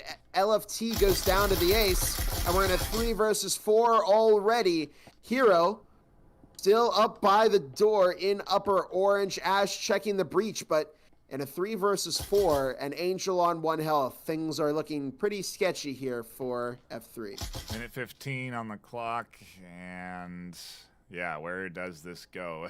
Angel has the EMP still too, and they're on that top floor, so even if Hero were to be set up in a position to get the EMP plant down, it's not going to happen just yet. I guess they could toss it down the hatch to Hero, who could plant the EMP, and maybe that's the play. As it does get tossed down, Hero's going to go for the standard defensive spot. Standard EMP plant. Is anyone going to peek out and shut this down? It doesn't matter because Ash denies their peek. Ninja swings out to get rid of Hero from EMP planting. Angel tries to Hero it and can't. And as utility comes in, Ash is alone in a 1v3 to try and lock in this pistol half for their team. Yeah, it really came down to some poor timing there from F3. Ash wasn't able to prevent Ninja Tim from picking Hero, and that really, I think, spelled defeat here for Eternity in this round as Ash goes down to 3 a.m. It's a 3-4 game, and if you are an F3 fan, I'm thinking they're going to start to be a little worried right now. Honestly, I think this goes to 3. I think we're going to map 3 at this point. The Eternity defense has just been so strong, so decisive. Yeah, F3 barely scraped along, but here's the thing: they had, again, a full 6-0 to work with, and they have less this time around, like 4-2, coming into this attacking half. And that's what I'm talking about. F3's got to do something crazy, something different on this attacking half, against Eternity. But I mean, Eternity got some really good, like even early round value. They had a lot of health economy knocked down, forcing F3 into a really bad spot later on in the round. And I think that's what it gets pretty hard too, playing against a team like Eternity that has shown they have the chops on the defending side. I'd argue sometimes even maybe they have better defending chops than F3 in certain times, because I've seen Eternity have a couple rounds where they had 4 players up on a defending half. But I don't know, I'm a little scared for Formula 3 right now. Yeah, it's well, at least this map. And honestly, I guess the whole series, because if Eternity can get some momentum, I gotta wonder if F3 can step up to the task of fighting them and competing with a steamrolling Eternity squad. It's something that they are doing right now. Technically, they're contesting them strongly in the series, but it's bad nade. Oh my gosh, Ash catches it before it detonates. What a crazy catch to go for that. I mean, Bob, there's not a lot of time after you throw the grenade to pick it up again. Yeah, that could have spelled a very frustrating moment for F3. Yeah, team kills are not something you want to have happen, not just because they hurt your performance in the round, but because I also think at this point, they do a significant amount of damage to the mental of these players. You know, you don't want to be having that internal conflict with your teammates while you're also trying to face off against your opponent. You've got to make sure that you're staying coordinated, that, people are, somebody tells a joke or something, keeps everybody on the team happy, because you need that morale if you want to move that team ahead into a winning position. Now, we do see Angel make their way into Orange Storage along with Ash and LFT. There's the breaching foam. They're going to have to deal with 2 of those round 2 Vezins. Now, they did manage to recover some Vezins from Eternity before. At 3 a.m., however, finding LFT not keen to have history repeat itself. S-tier frag from Ninja Tim. 3 a.m. finding another kill at that Vezin. They're on fire as we see a frag grenade toss by Eternity. Ash looking to move towards the door into receiving. Berserk picks off 3 a.m. That's one of the Vezins dropped, but Eternity are going to quickly move to recover that. Yeah, they're not going to let that one go with 4 of them alive behind objective there. And, well, there's a nice quick peek from Berserk, and there's another down.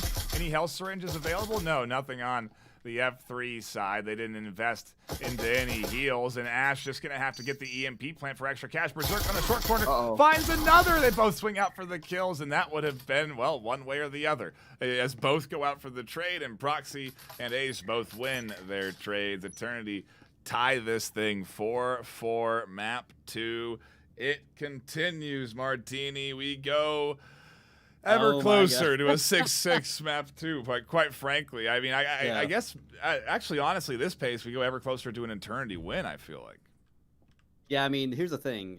Formula 3, at the bare minimum, they got to get a couple more round wins in the pocket. Otherwise, 2 more. I wouldn't be shocked if map 3 even came down to a tie. And then we're talking really big differences in terms of, not big differences, but like 1 round is going to make a difference between a win and a loss here. And if I were on the F3 side, I'd be worried about that, right? We got to get as many rounds in as possible. They need a bare minimum, bare minimum, a 1 to tie this out if they go into a tie. But that's all. That's so much math. Let's not worry about that. For this current round, Eternity has just been holding themselves down. I mean, the fact that they've knocked, I think, 3 players down within 30 seconds. F3's got to watch about their coordination with some of these pushes. As when they start the pushes and things kind of start finally rolling up, it's just they get knocked down left and right. I just haven't seen any decisive or even close player advantages from the F3 side right now with Eternity on the defending half. And it's just been a very difficult time, I think, for them. Drone work coming in to open up round number 9 in map 2. If you're just tuning in, map 1 went to Formula 3, 5-7. Even despite a 6-0 lead, it came that close. And now, as Formula 3 led 4-2, in map 2, we are tied 4-4. And again, another comeback from Eternity. They continue to keep this series close. A little drone work there from Ash, not going to find much. And so far, nobody going down. Was that a... Did they throw a frag grenade? They primed a frag grenade. I think they meant to throw the drone, and they hucked a grenade instead. Little mistakes, Bob. Yeah, those can easily spell defeat, especially if you throw it and it's out of the range for you to pick it up and you try and grab it to recover, and that can lead to a very ugly situation. We see a drone move in. It does collect a little bit of intelligence on Eternity. That's going to force the Ace to rotate a bit more towards the recycling bins, but Hero, Ash, Angel, Ash and Angel making their way down the orange stairs. Berserk makes their way into upper orange. This is a big rifle round for F3. If they're going to find some momentum against Eternity, it has to be now, and Berserk is keen to lead the charge as they find the kill on the Ace with just 1.5 minutes on the clock right now.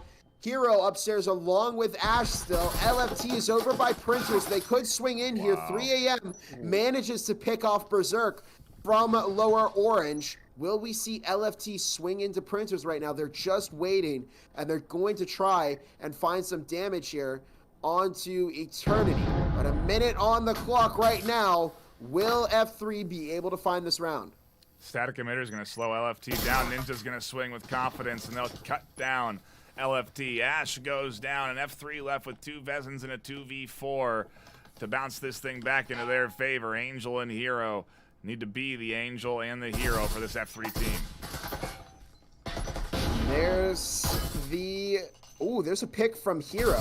Frag doesn't quite do what they wanted it to. On Eternity, Ninja Tim takes out Hero. I thought Hero might have had that, but Ninja Tim with the double kill makes this a 5-4 game in favor of Eternity. Uh-oh, Martini. It's looking like Eternity may be able to pull out a if I win were here. Ninja Tim that round, I'd be feeling on my high horse right now. I think Ninja Tim might have had 3-4 pieces that round alone. I mean, F3 really trying to come in with kind of a little mix-up play, right? Sending someone deep in on the other side.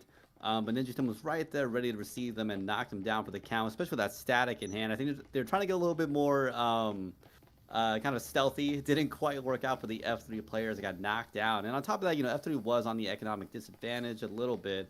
But I think, that might have been their last, that round and maybe the upcoming round might be their kind of last attempts at fighting Eternity and really forcing this into maybe a tie at best at this point if F3 wins this one out. I'm not sure. I'm not quite sure if F3 can eke out a win at this point because they need to win the next 3 rounds, which I'm not going to be able to. I don't think I see that in F3's cards right now. But man, these Eternity players, as you talked about in the previous map, and we're seeing it in this map, they have been giving the F3 players a run for their money when they're on the defending half. And it's funny, is this really just a game of who defends better? And it's starting to feel like that. I don't know, Bob, but it makes for a great back and forth. That's for sure. Yeah, it certainly does. And, again, like we saw with Formula 3 versus Acer, it really came down to defense here. And I think if we do get like an Acer Eternity matchup, I don't know if defense is going to be, quite as, defining as it is in this matchup. I think it is, largely due to the fact that F3 are just so dominant on their defense, but they've had some hiccups here. They went 4-2 into this second half. That is not what they should have done at all. And I think they were probably kicking about themselves. They were probably kicking themselves about it then. I think they're definitely kicking themselves about it now. But, I mean, hey, this is all about, can you recover? Can you find these rounds against Eternity? Their best case scenario right now is to tie this up.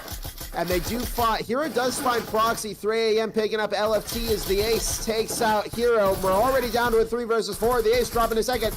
Can they find a potential third? Ninja Tim drops Angel. It's now just down to Ash, and Ninja Tim with a double kill makes this a 6-4 game.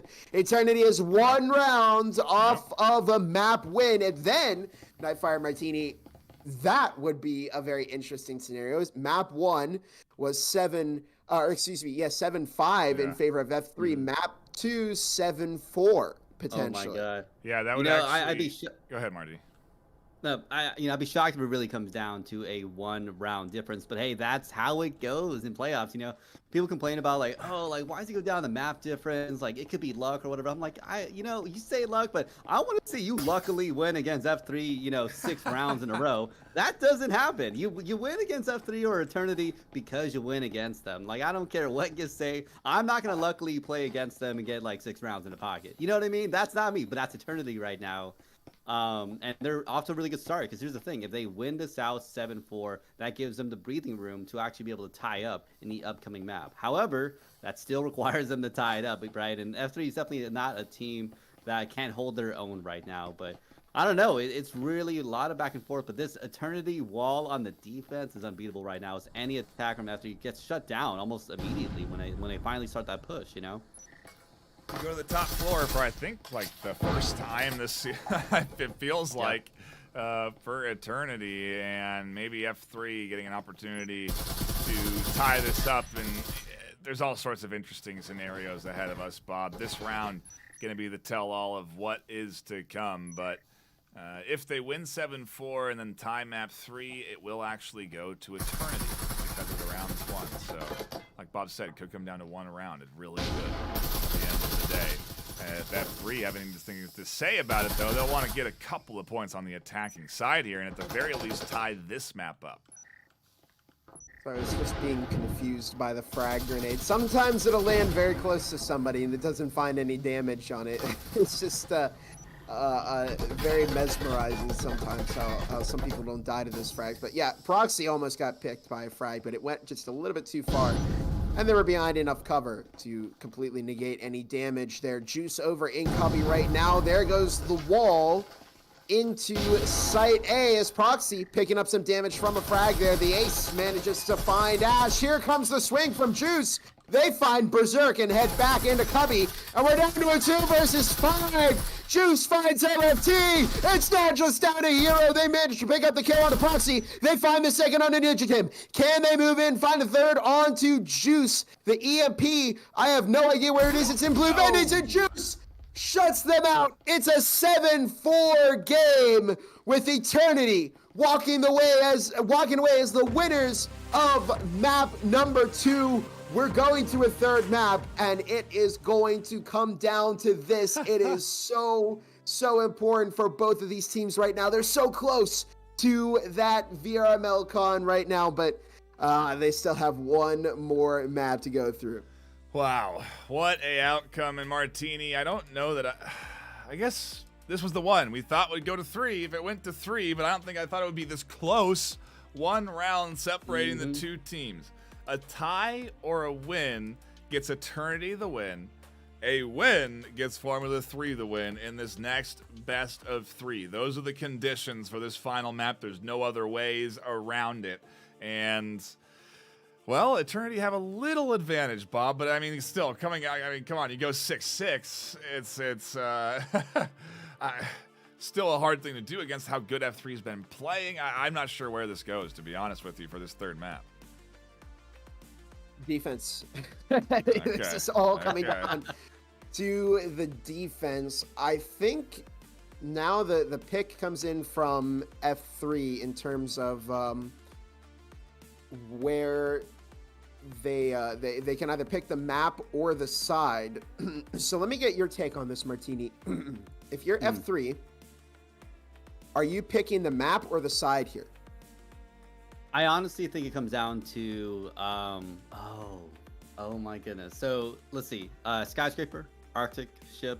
I think a lot of those can work out for defense. I honestly might consider choosing defending side. You know, I was about to say map, because I was thinking this third map I think might rely more on map specialties, right? We're considering that these two teams have already played Factory. They've already played Hideout. These are very commonly chosen maps. Those are basically the most run-of-the-mill maps, right? Those tend to go, people say, just in terms of which side is just a little bit more skilled in general, in all aspects, because these maps are played so often. So I'm wondering if F3 should, if they feel like they have a specialty map, I would go with that. If they feel like they're just as good on Skyscraper, Arctic or Ship, or whatever map they, didn't ban or whatever, then I would go to the side of defense, because it seems that both of these teams are really defender-sided. I'd want to get as many rounds in the pocket in the beginning, or maybe kind of do the reverse of that, right? Go in on the attacking side, knowing that maybe on a certain map I can get 1 or 2, and then hope that in the second half you can really come back on a defending half. Yeah, and we are just going to go into is this a timeout again, Bob, or is it just a technical? It's Eternity timeout. Okay, yeah, so we are going to go into another timeout. And, well, I think we've done our shout-outs, but one more time for Triangle Factory for providing us this game and what has been a stellar series for Season 2. Love the action. It looks like we are getting a rehost, so we'll deal with some technical elements on our side. And when we come back, Map 3 will be the deciding factor for this series. It will determine who is advancing on to go up against Acer at VRML Con 2024 in July at Denver, Colorado. It's all on the line. One more map to go. Don't go anywhere. It's coming up soon.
And we are back for the final map of the North American season outside of VRML Con. And my name is Nightfire with 2 E's. I'm joined by Martini and Gibular Bob. If you're just tuning in, what a series you've missed. Map 1 going 5-7 on Hideout. Map 2 going 7-4 to Eternity on Factory. And Martini, we now go into Map 3. We don't know where we're going in just yet. We'll find out soon. But what are you suspecting? You don't have to anymore.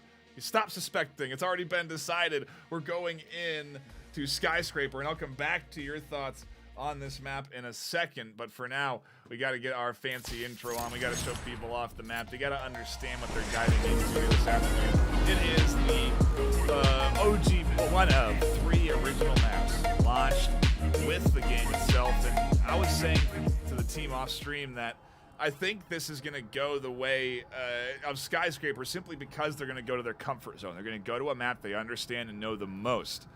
Bob, or excuse me, Martini, I got to go with you first. What are your thoughts on this map 3, excuse me, to decide the series?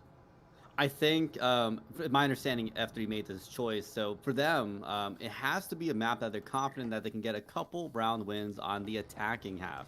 Right, and that's where F3 is starting, because they're assuming Eternity is going to go in, choosing the defensive side, which makes the most sense. They've been killing it on the defense. So Formula 3's got to be very strong in terms of attacking plays. So I'm hoping we see some really strong plays out from F3 here. But honestly, we don't see any. They got to get at least 1 or 2 rounds in here. Otherwise, if they don't, I think Eternity's got this in the pocket because of how decisive they have been on their defending halves here. But F3, they got to kill this attack. Otherwise, I think we know who's going to land. This is a big pistol round, Bob. If F3 can get the pistol round here, it could mean a lot for them in this series. And as they do enter into server, they'll be uncontested without utility or any defenders. I'm just wondering what Formula 3 are thinking right now.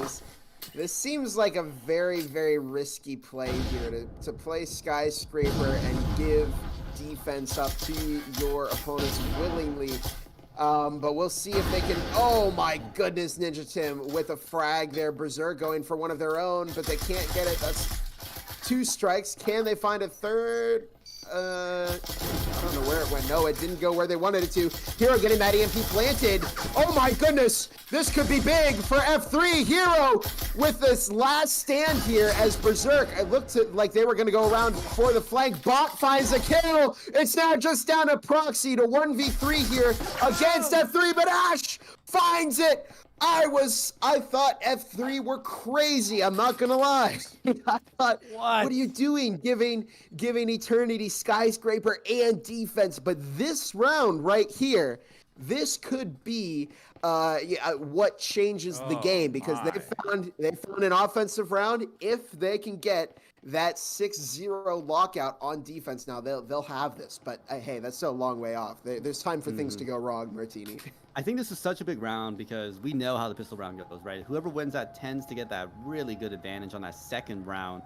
And the fact that if you're especially on the attacking half, you can get 2 rounds in the pocket, you're golden. You're golden. As we saw in the previous round with Eternity, they had a pretty strong win, 7-4 against F3 when they had a 4-2 loss coming into the second half when they're defending, right? And that's what we're seeing now with F3. If they can really lock in and make sure that they get the second round or potentially even third round with how good their economy might be, we might be seeing F3 really locking in and winning this out. Because I'm gonna be honest, right before that pistol round, I had my money in on Eternity because of how strong they've kind of come back against F3 there. It was definitely a little bit more of an aggressive play from the F3 players, but man, did it work out for them in the end. What a opener for F3, Bob. The perfect opener for them. And the attacking side, I mean, what were we thinking, Bob? Postseason, it's always been offense on Skyscraper. It's been the postseason trend, and it now continues for at least the opening round here in our semifinals to determine who's going to go to VRML. God, the pressure can't be any higher. I saw Hero jumping into chat saying, okay, chat, I don't know what's going on. I can't even read because my adrenaline is pumping so much. Yeah, like they are very much locked into this series right now and feeling the pressure. so much on the line right now. Hero taking out Proxy early into this round. F3 are going to try and ride off of this momentum as long as they possibly can. 3 a.m. sitting in the office hallway. They're looking for a potential pick onto Angel. They do find it. The EMP has been dropped, but it's now a 3 versus 4. Both Vezins still in possession over on F3. And we're looking at a bit of a super eco coming out from the Ace and Ninja Tip.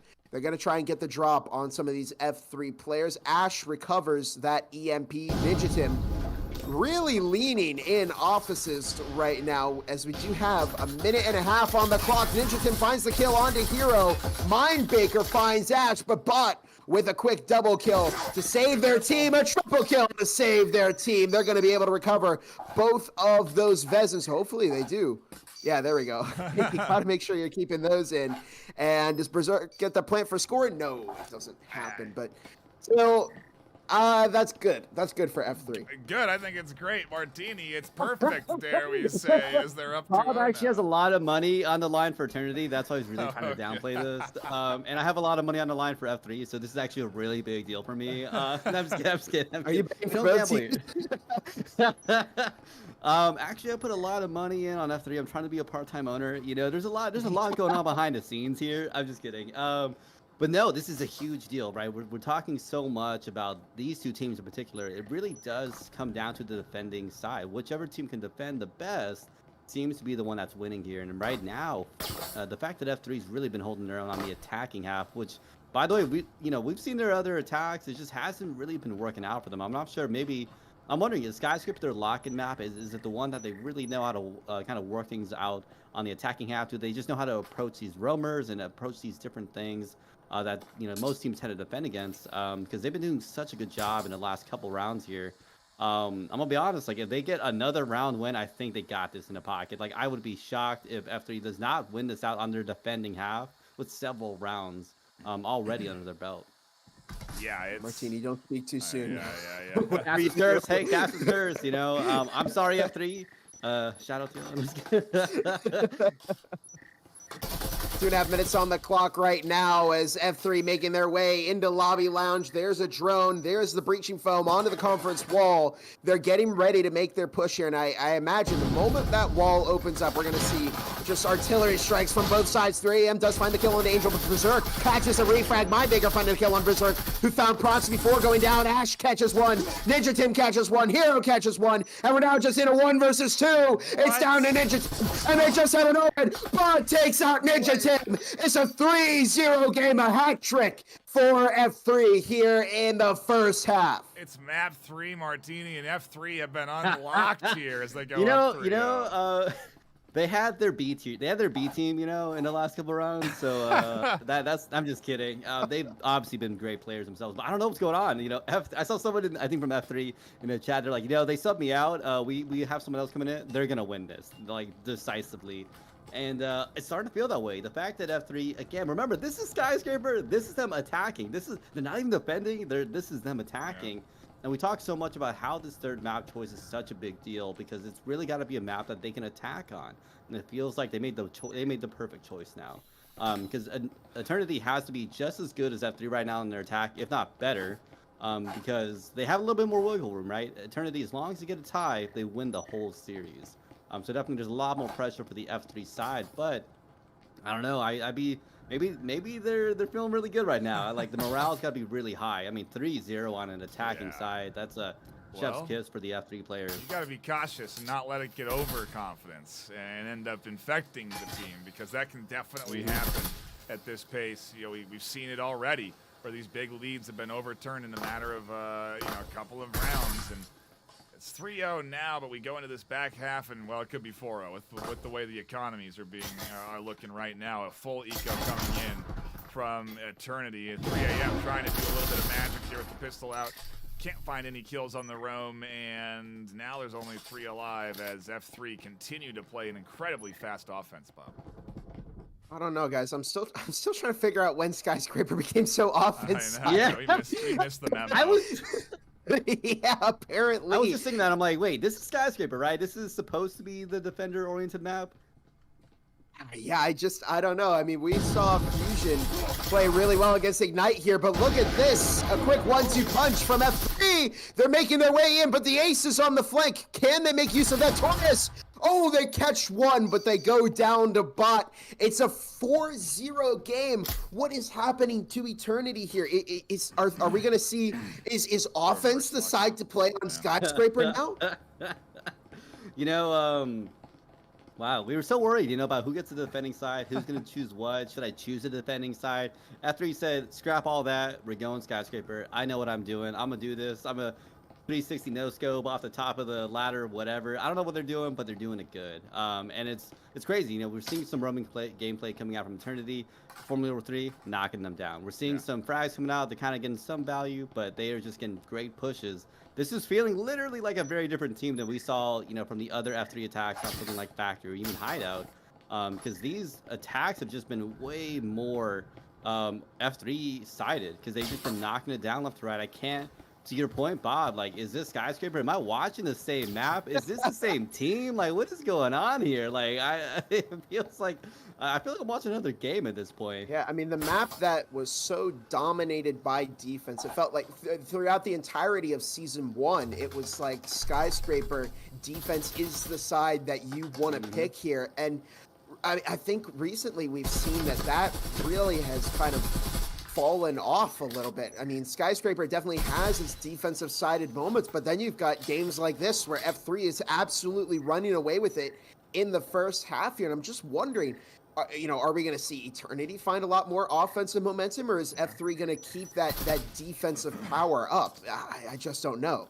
It's the beauty of the game. It's why we're tuning into the postseason. It's why we're here to decide which one of these teams will be battling against Acer at VRML Con live on stage. It's a massive opportunity. The pressure can't be any more than it is right now. It's the most that's ever been on the line in a Breachers season, and maybe even in VRML history, as we do get ready to dive into this next round. Round 5. They need, now at this point, I'm thinking reverse. Eternity need 2 in the door on their defensive half to have a chance when they swap sides.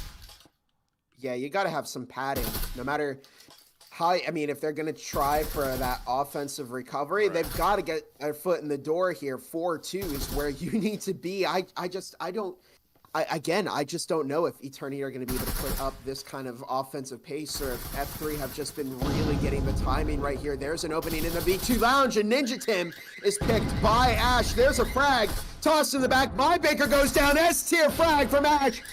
Finds 3 a.m. It's now just down to the ace. The only member of Eternity preventing it from becoming a 5-0 game. They catch one onto its hero. They're looking to rotate out into the office hallway, decide not to do that, and it's a 1 versus 3.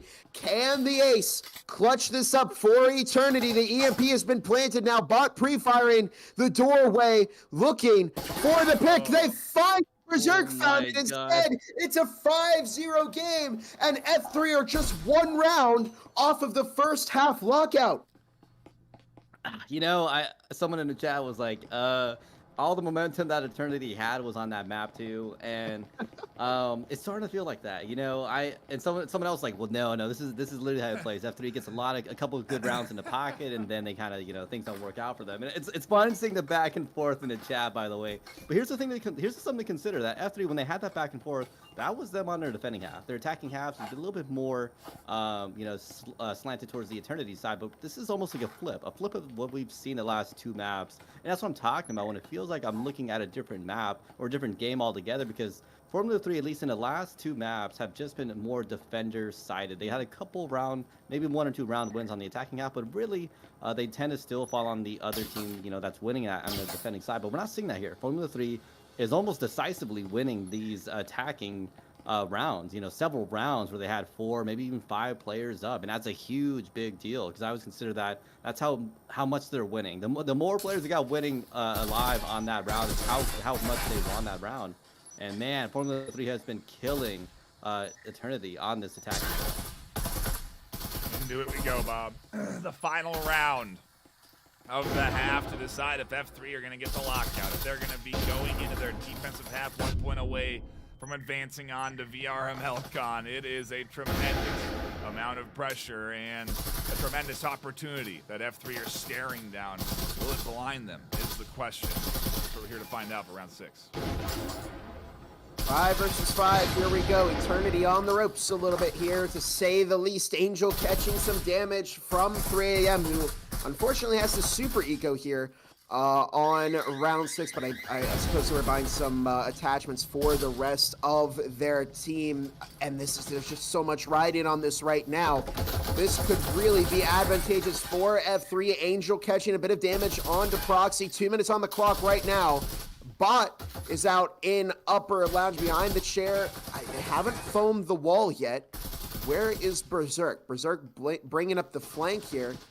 But who is the breaching from? Okay, it is in the hands of Berserk. They're tossing that over to Bot, and I imagine we're going to see the push begin fairly soon as Bot does foam that wall into storage. Now a minute and a half on the clock. Ash catches Ninja Tim.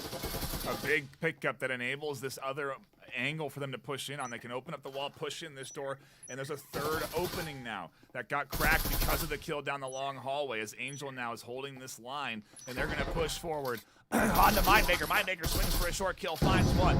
That's a big pickup that shuts down the third entry point, and now it's just 2, so they tighten their focus up as the push comes in. Just a minute on the clock now as Proxy finds Ash and the double kill onto Berserk, who picked up 3AM before going down. Bot finds the kill onto Mybaker, and we're now in a 2v2. Will Proxy be able to find the kill? And it's Hero. No, it's Hero walked completely around them. Can the ace clutch up? No, it doesn't happen. It's a first half lockout from F3. They are now just 1 round away from headed to Denver in July. I put up a premature victory screen there as they do go up 6-0, and what a lead that they have cultivated here. We got to go back in to the gameplay because we're not done yet. They got one more round to go, but they are up 6-0, Martini. This is it. This is it for Eternity. They have to do exactly what F3 did, apparently, and lock out the attacking half. Can I say that? The attacking half, how close can I get to this mic? On Skyscraper. Otherwise, we know who's going to land. We know who's going to be playing against Acer. And we can all, they can enjoy themselves. They can have a good break, at least for a bit. But they got to prepare themselves in the next couple months for the F3 squad. Potentially. I'll say that, because Eternity, again, they just need to tie this up. But that's a big ask. 6 rounds straight on the attacking half is a big ask of the Eternity squad. And I'm a little scared for them right now. It really could happen, Bob. We could see Acer going up against F3 or Eternity pushing this thing to a massive comeback. As they do go into their pistol set, it's all going to be decided here, and a nice opener. 1 down already. Nade comes in the back. Bot with a quick refrag. Ash actually the one that finds it. And we're still into a 4-4. There's no way this is the way that Skyscraper is going to work, where the offense is just the better side to play. Proxy picking up a lot of damage here. Berserk finds the kill. It's now just down to a 2 versus 3. It's down to the ace and Ninja Tim once again. Ninja Tim outside on the catwalk. They don't have a frag grenade prime. They've got that Spectral out. 2 minutes 10 on the clock. Berserk in the office hallway. The ace trying to find that pick onto Berserk. Ninja Tim still being kind of an annoyance here for Eternities. The ace does manage to find the kill onto Berserk. And it's now just down to Bot and Ash with 1:55 on the clock. And what could be the end of Eternity's stint in the postseason. What could be the ticket to VRML Con. It's all just down to Bot and Ash. They're the only people standing between Eternity and being shut out right now. 1:35 on the clock. The ace upstairs in the broadcast room. Ninja Tim taking to the stairs. It looks like they may try and play that hatch in the B2 lounge. And if they do open up that hatch, that is going to spell very bad news for F3. I can't believe we're here. I can't believe it's this close. The HP in favor of Eternity. They need to lead with who do you lead with? Your full HP or your half HP? I think you lead with Ace as the meat shield. They're going to go with the half HP first, and they drop down in uncontested to B site. An interesting rotation that has been somewhat predicted by Bot, who's going to come in for an off angle. Oh, it's a tremendous off angle that Ninja Tim is not going to be ready for in any capacity. Oh no! Finds the kill on the Ninja Tim is out the center of the ice! Dude, they're very low on health right now. It's just out of this 1v1. Can't Bot find the kill on the ace to give F3 the tickets to land. The EMP has been planted, and now the ace just needs to stall for at least 45 seconds. The Bot taking command in the site. They found the kill on the ace. They've done it. F3 are moving on to the land. They find the kill. They are going to VRML Con in July. There's the plane ticket right there in the form of the EMP, and it's a 7-0 win for F3. They are our champions of the day. They're moving on to VRML Con July 20th and 21st to battle against Acer. And what a way to go, Martini. A 7-0 sweep. Oh my God, 7-0 with the attacking half. You know, that is like next level stuff. If I can say something about that, I mean, F3, a team, you know, especially against Eternity, that we saw Eternity had almost an impenetrable wall on their defending half in the previous 2 maps. I don't know what happened here. You know, I'm not sure if F3 just locked in like crazy. They knew exactly how to make these attacks really work out, but man, everything just worked out. It almost seemed to, it was kind of like someone was weaving the attacks together on the F3 side. You know, shout out to the IGL that was definitely in play there. But I gotta put my heart out to the Eternity side. They played their best in the first 2 maps, but to get 7-0'd on that 3rd map is crazy. You know, I don't know what happened with F3. I don't know how things just worked out the way they did, but the fact that you got a shutout on that map 3, that's a heck of a way to get a comeback for the F3 squad. Reporting down from the field, buzzed into my ear, Heritage has reported Eternity is moving on to X8 and Vale after this. An interesting note, as I do see Heritage is in chat. We appreciate him being down in the field, so to speak, deep in the chat back there. We can't have him here on the cast, but we appreciate him nonetheless. And yeah, I mean, I think Formula 3 might start moving on to other games as well, although I don't think they have any established teams in X8 or Vale like we do see with Acer and Eternity. You know, these other squads do populate these other leagues. It's not even on the mind for Formula 3 because they are the champions today. They're moving on, and I'm sure they can't be much happier than they are right now because they get to play live on stage July 20th and 21st against Acer. And that series, let's talk a little bit about it because we have some time. We don't have anything else after this. I'm sure I'm hungry. Me and Bob are hungry, of course, but let's just talk a little bit about the Acer F3 series that is going to be what we're going to have at the convention. I don't know that I could have asked for a better matchup, quite frankly, Bob, with how that team has competed against Acer in the past. Look, I mean, I just think this is going to be fantastic because this is the grudge match. Yeah. This is the last time these 2 teams played against each other. It wasn't settled. It was a tie. They played, and it was 6-6 all map, triple sixes the entire game. So we're gonna see it settled, and we're gonna see. And you know what a great way to see it settled. You know, other than going to LAN, watching it live. You know, and on cast there. I mean, it's just going to be a phenomenal experience to watch it there, you know, and it's, you know, the 3 of us, you know, Martini, you and I, we're going to be there casting it, and to just watch that all play out and to watch F3 move on there, you know, it was truly incredible to watch them play there. And I don't know what they did on Skyscraper, but I know LFT was there in the chat saying, I knew subbing out for Bot was going to work. And I guess that was the trick. Yeah, what a series, what a battle, and ultimately what a performance from F3. But it spells the end of our regular season, Martini. And I mean, I want to get your thoughts on what is also going to be that final matchup that'll decide everything at the con. We get to watch it. I mean, it's not good. There's not going to be a better experience. The goosebumps, the cheering, the everything. The players, you know, I'm gonna tell players right now, y'all better be ready, because you think you're used to the adrenaline pumping. You think you're used to the pressure of these games, but it's not. It's nothing. It's not the same until you're playing live. You're hearing people cheering. You're hearing people booing. You're hearing every single thing coming your way, and you're feeling that all live. On top of that, you don't just have them. You got the casters also live, shouting, screaming, seeing everything hit the wall. It'll be just next level stuff. I'm not sure how the casting, I'm assuming, is live at that point, right? Because we're at the you can't convention. stream snipe. You can't stream snipe what's happening in front of your face. I mean, it's kind of hard to do that. And it's going to be such a different game. Subbing out's going to be very different. Like, I'm telling the teams, F3, I'm telling Acer, y'all, like, you need to prepare not just for the game, but you got to be prepared for, like, someone screaming at you while playing Breachers, and that's a very different game.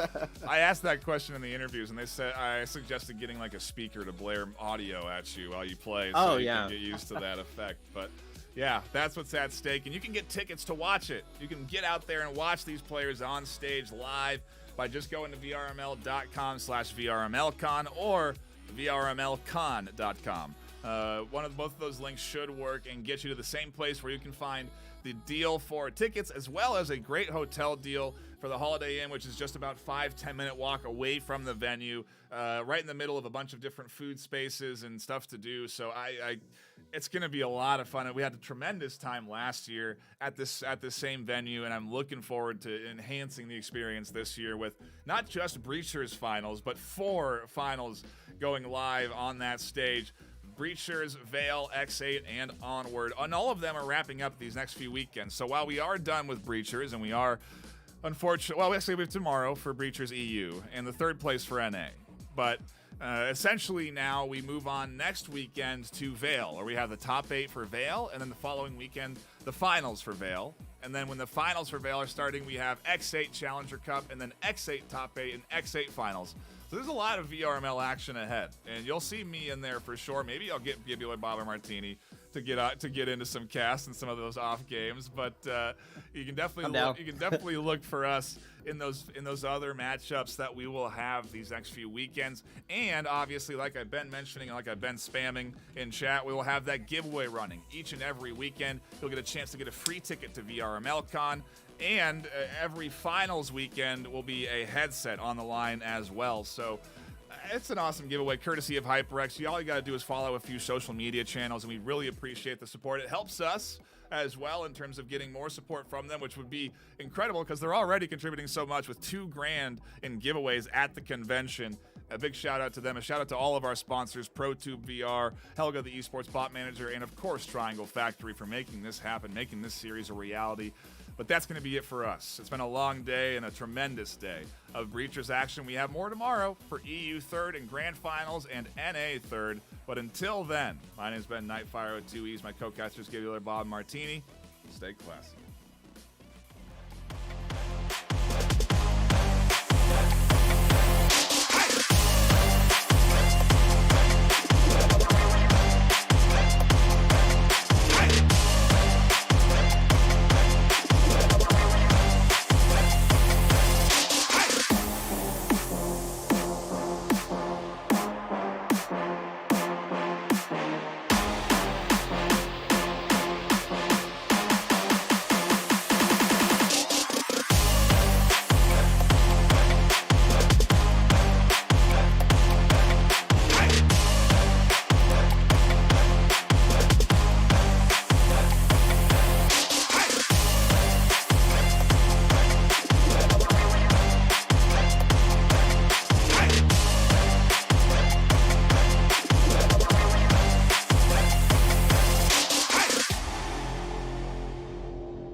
Breachers VRML is brought to you by Helga, the esports manager, Triangle Factory. Thanks for watching VRML.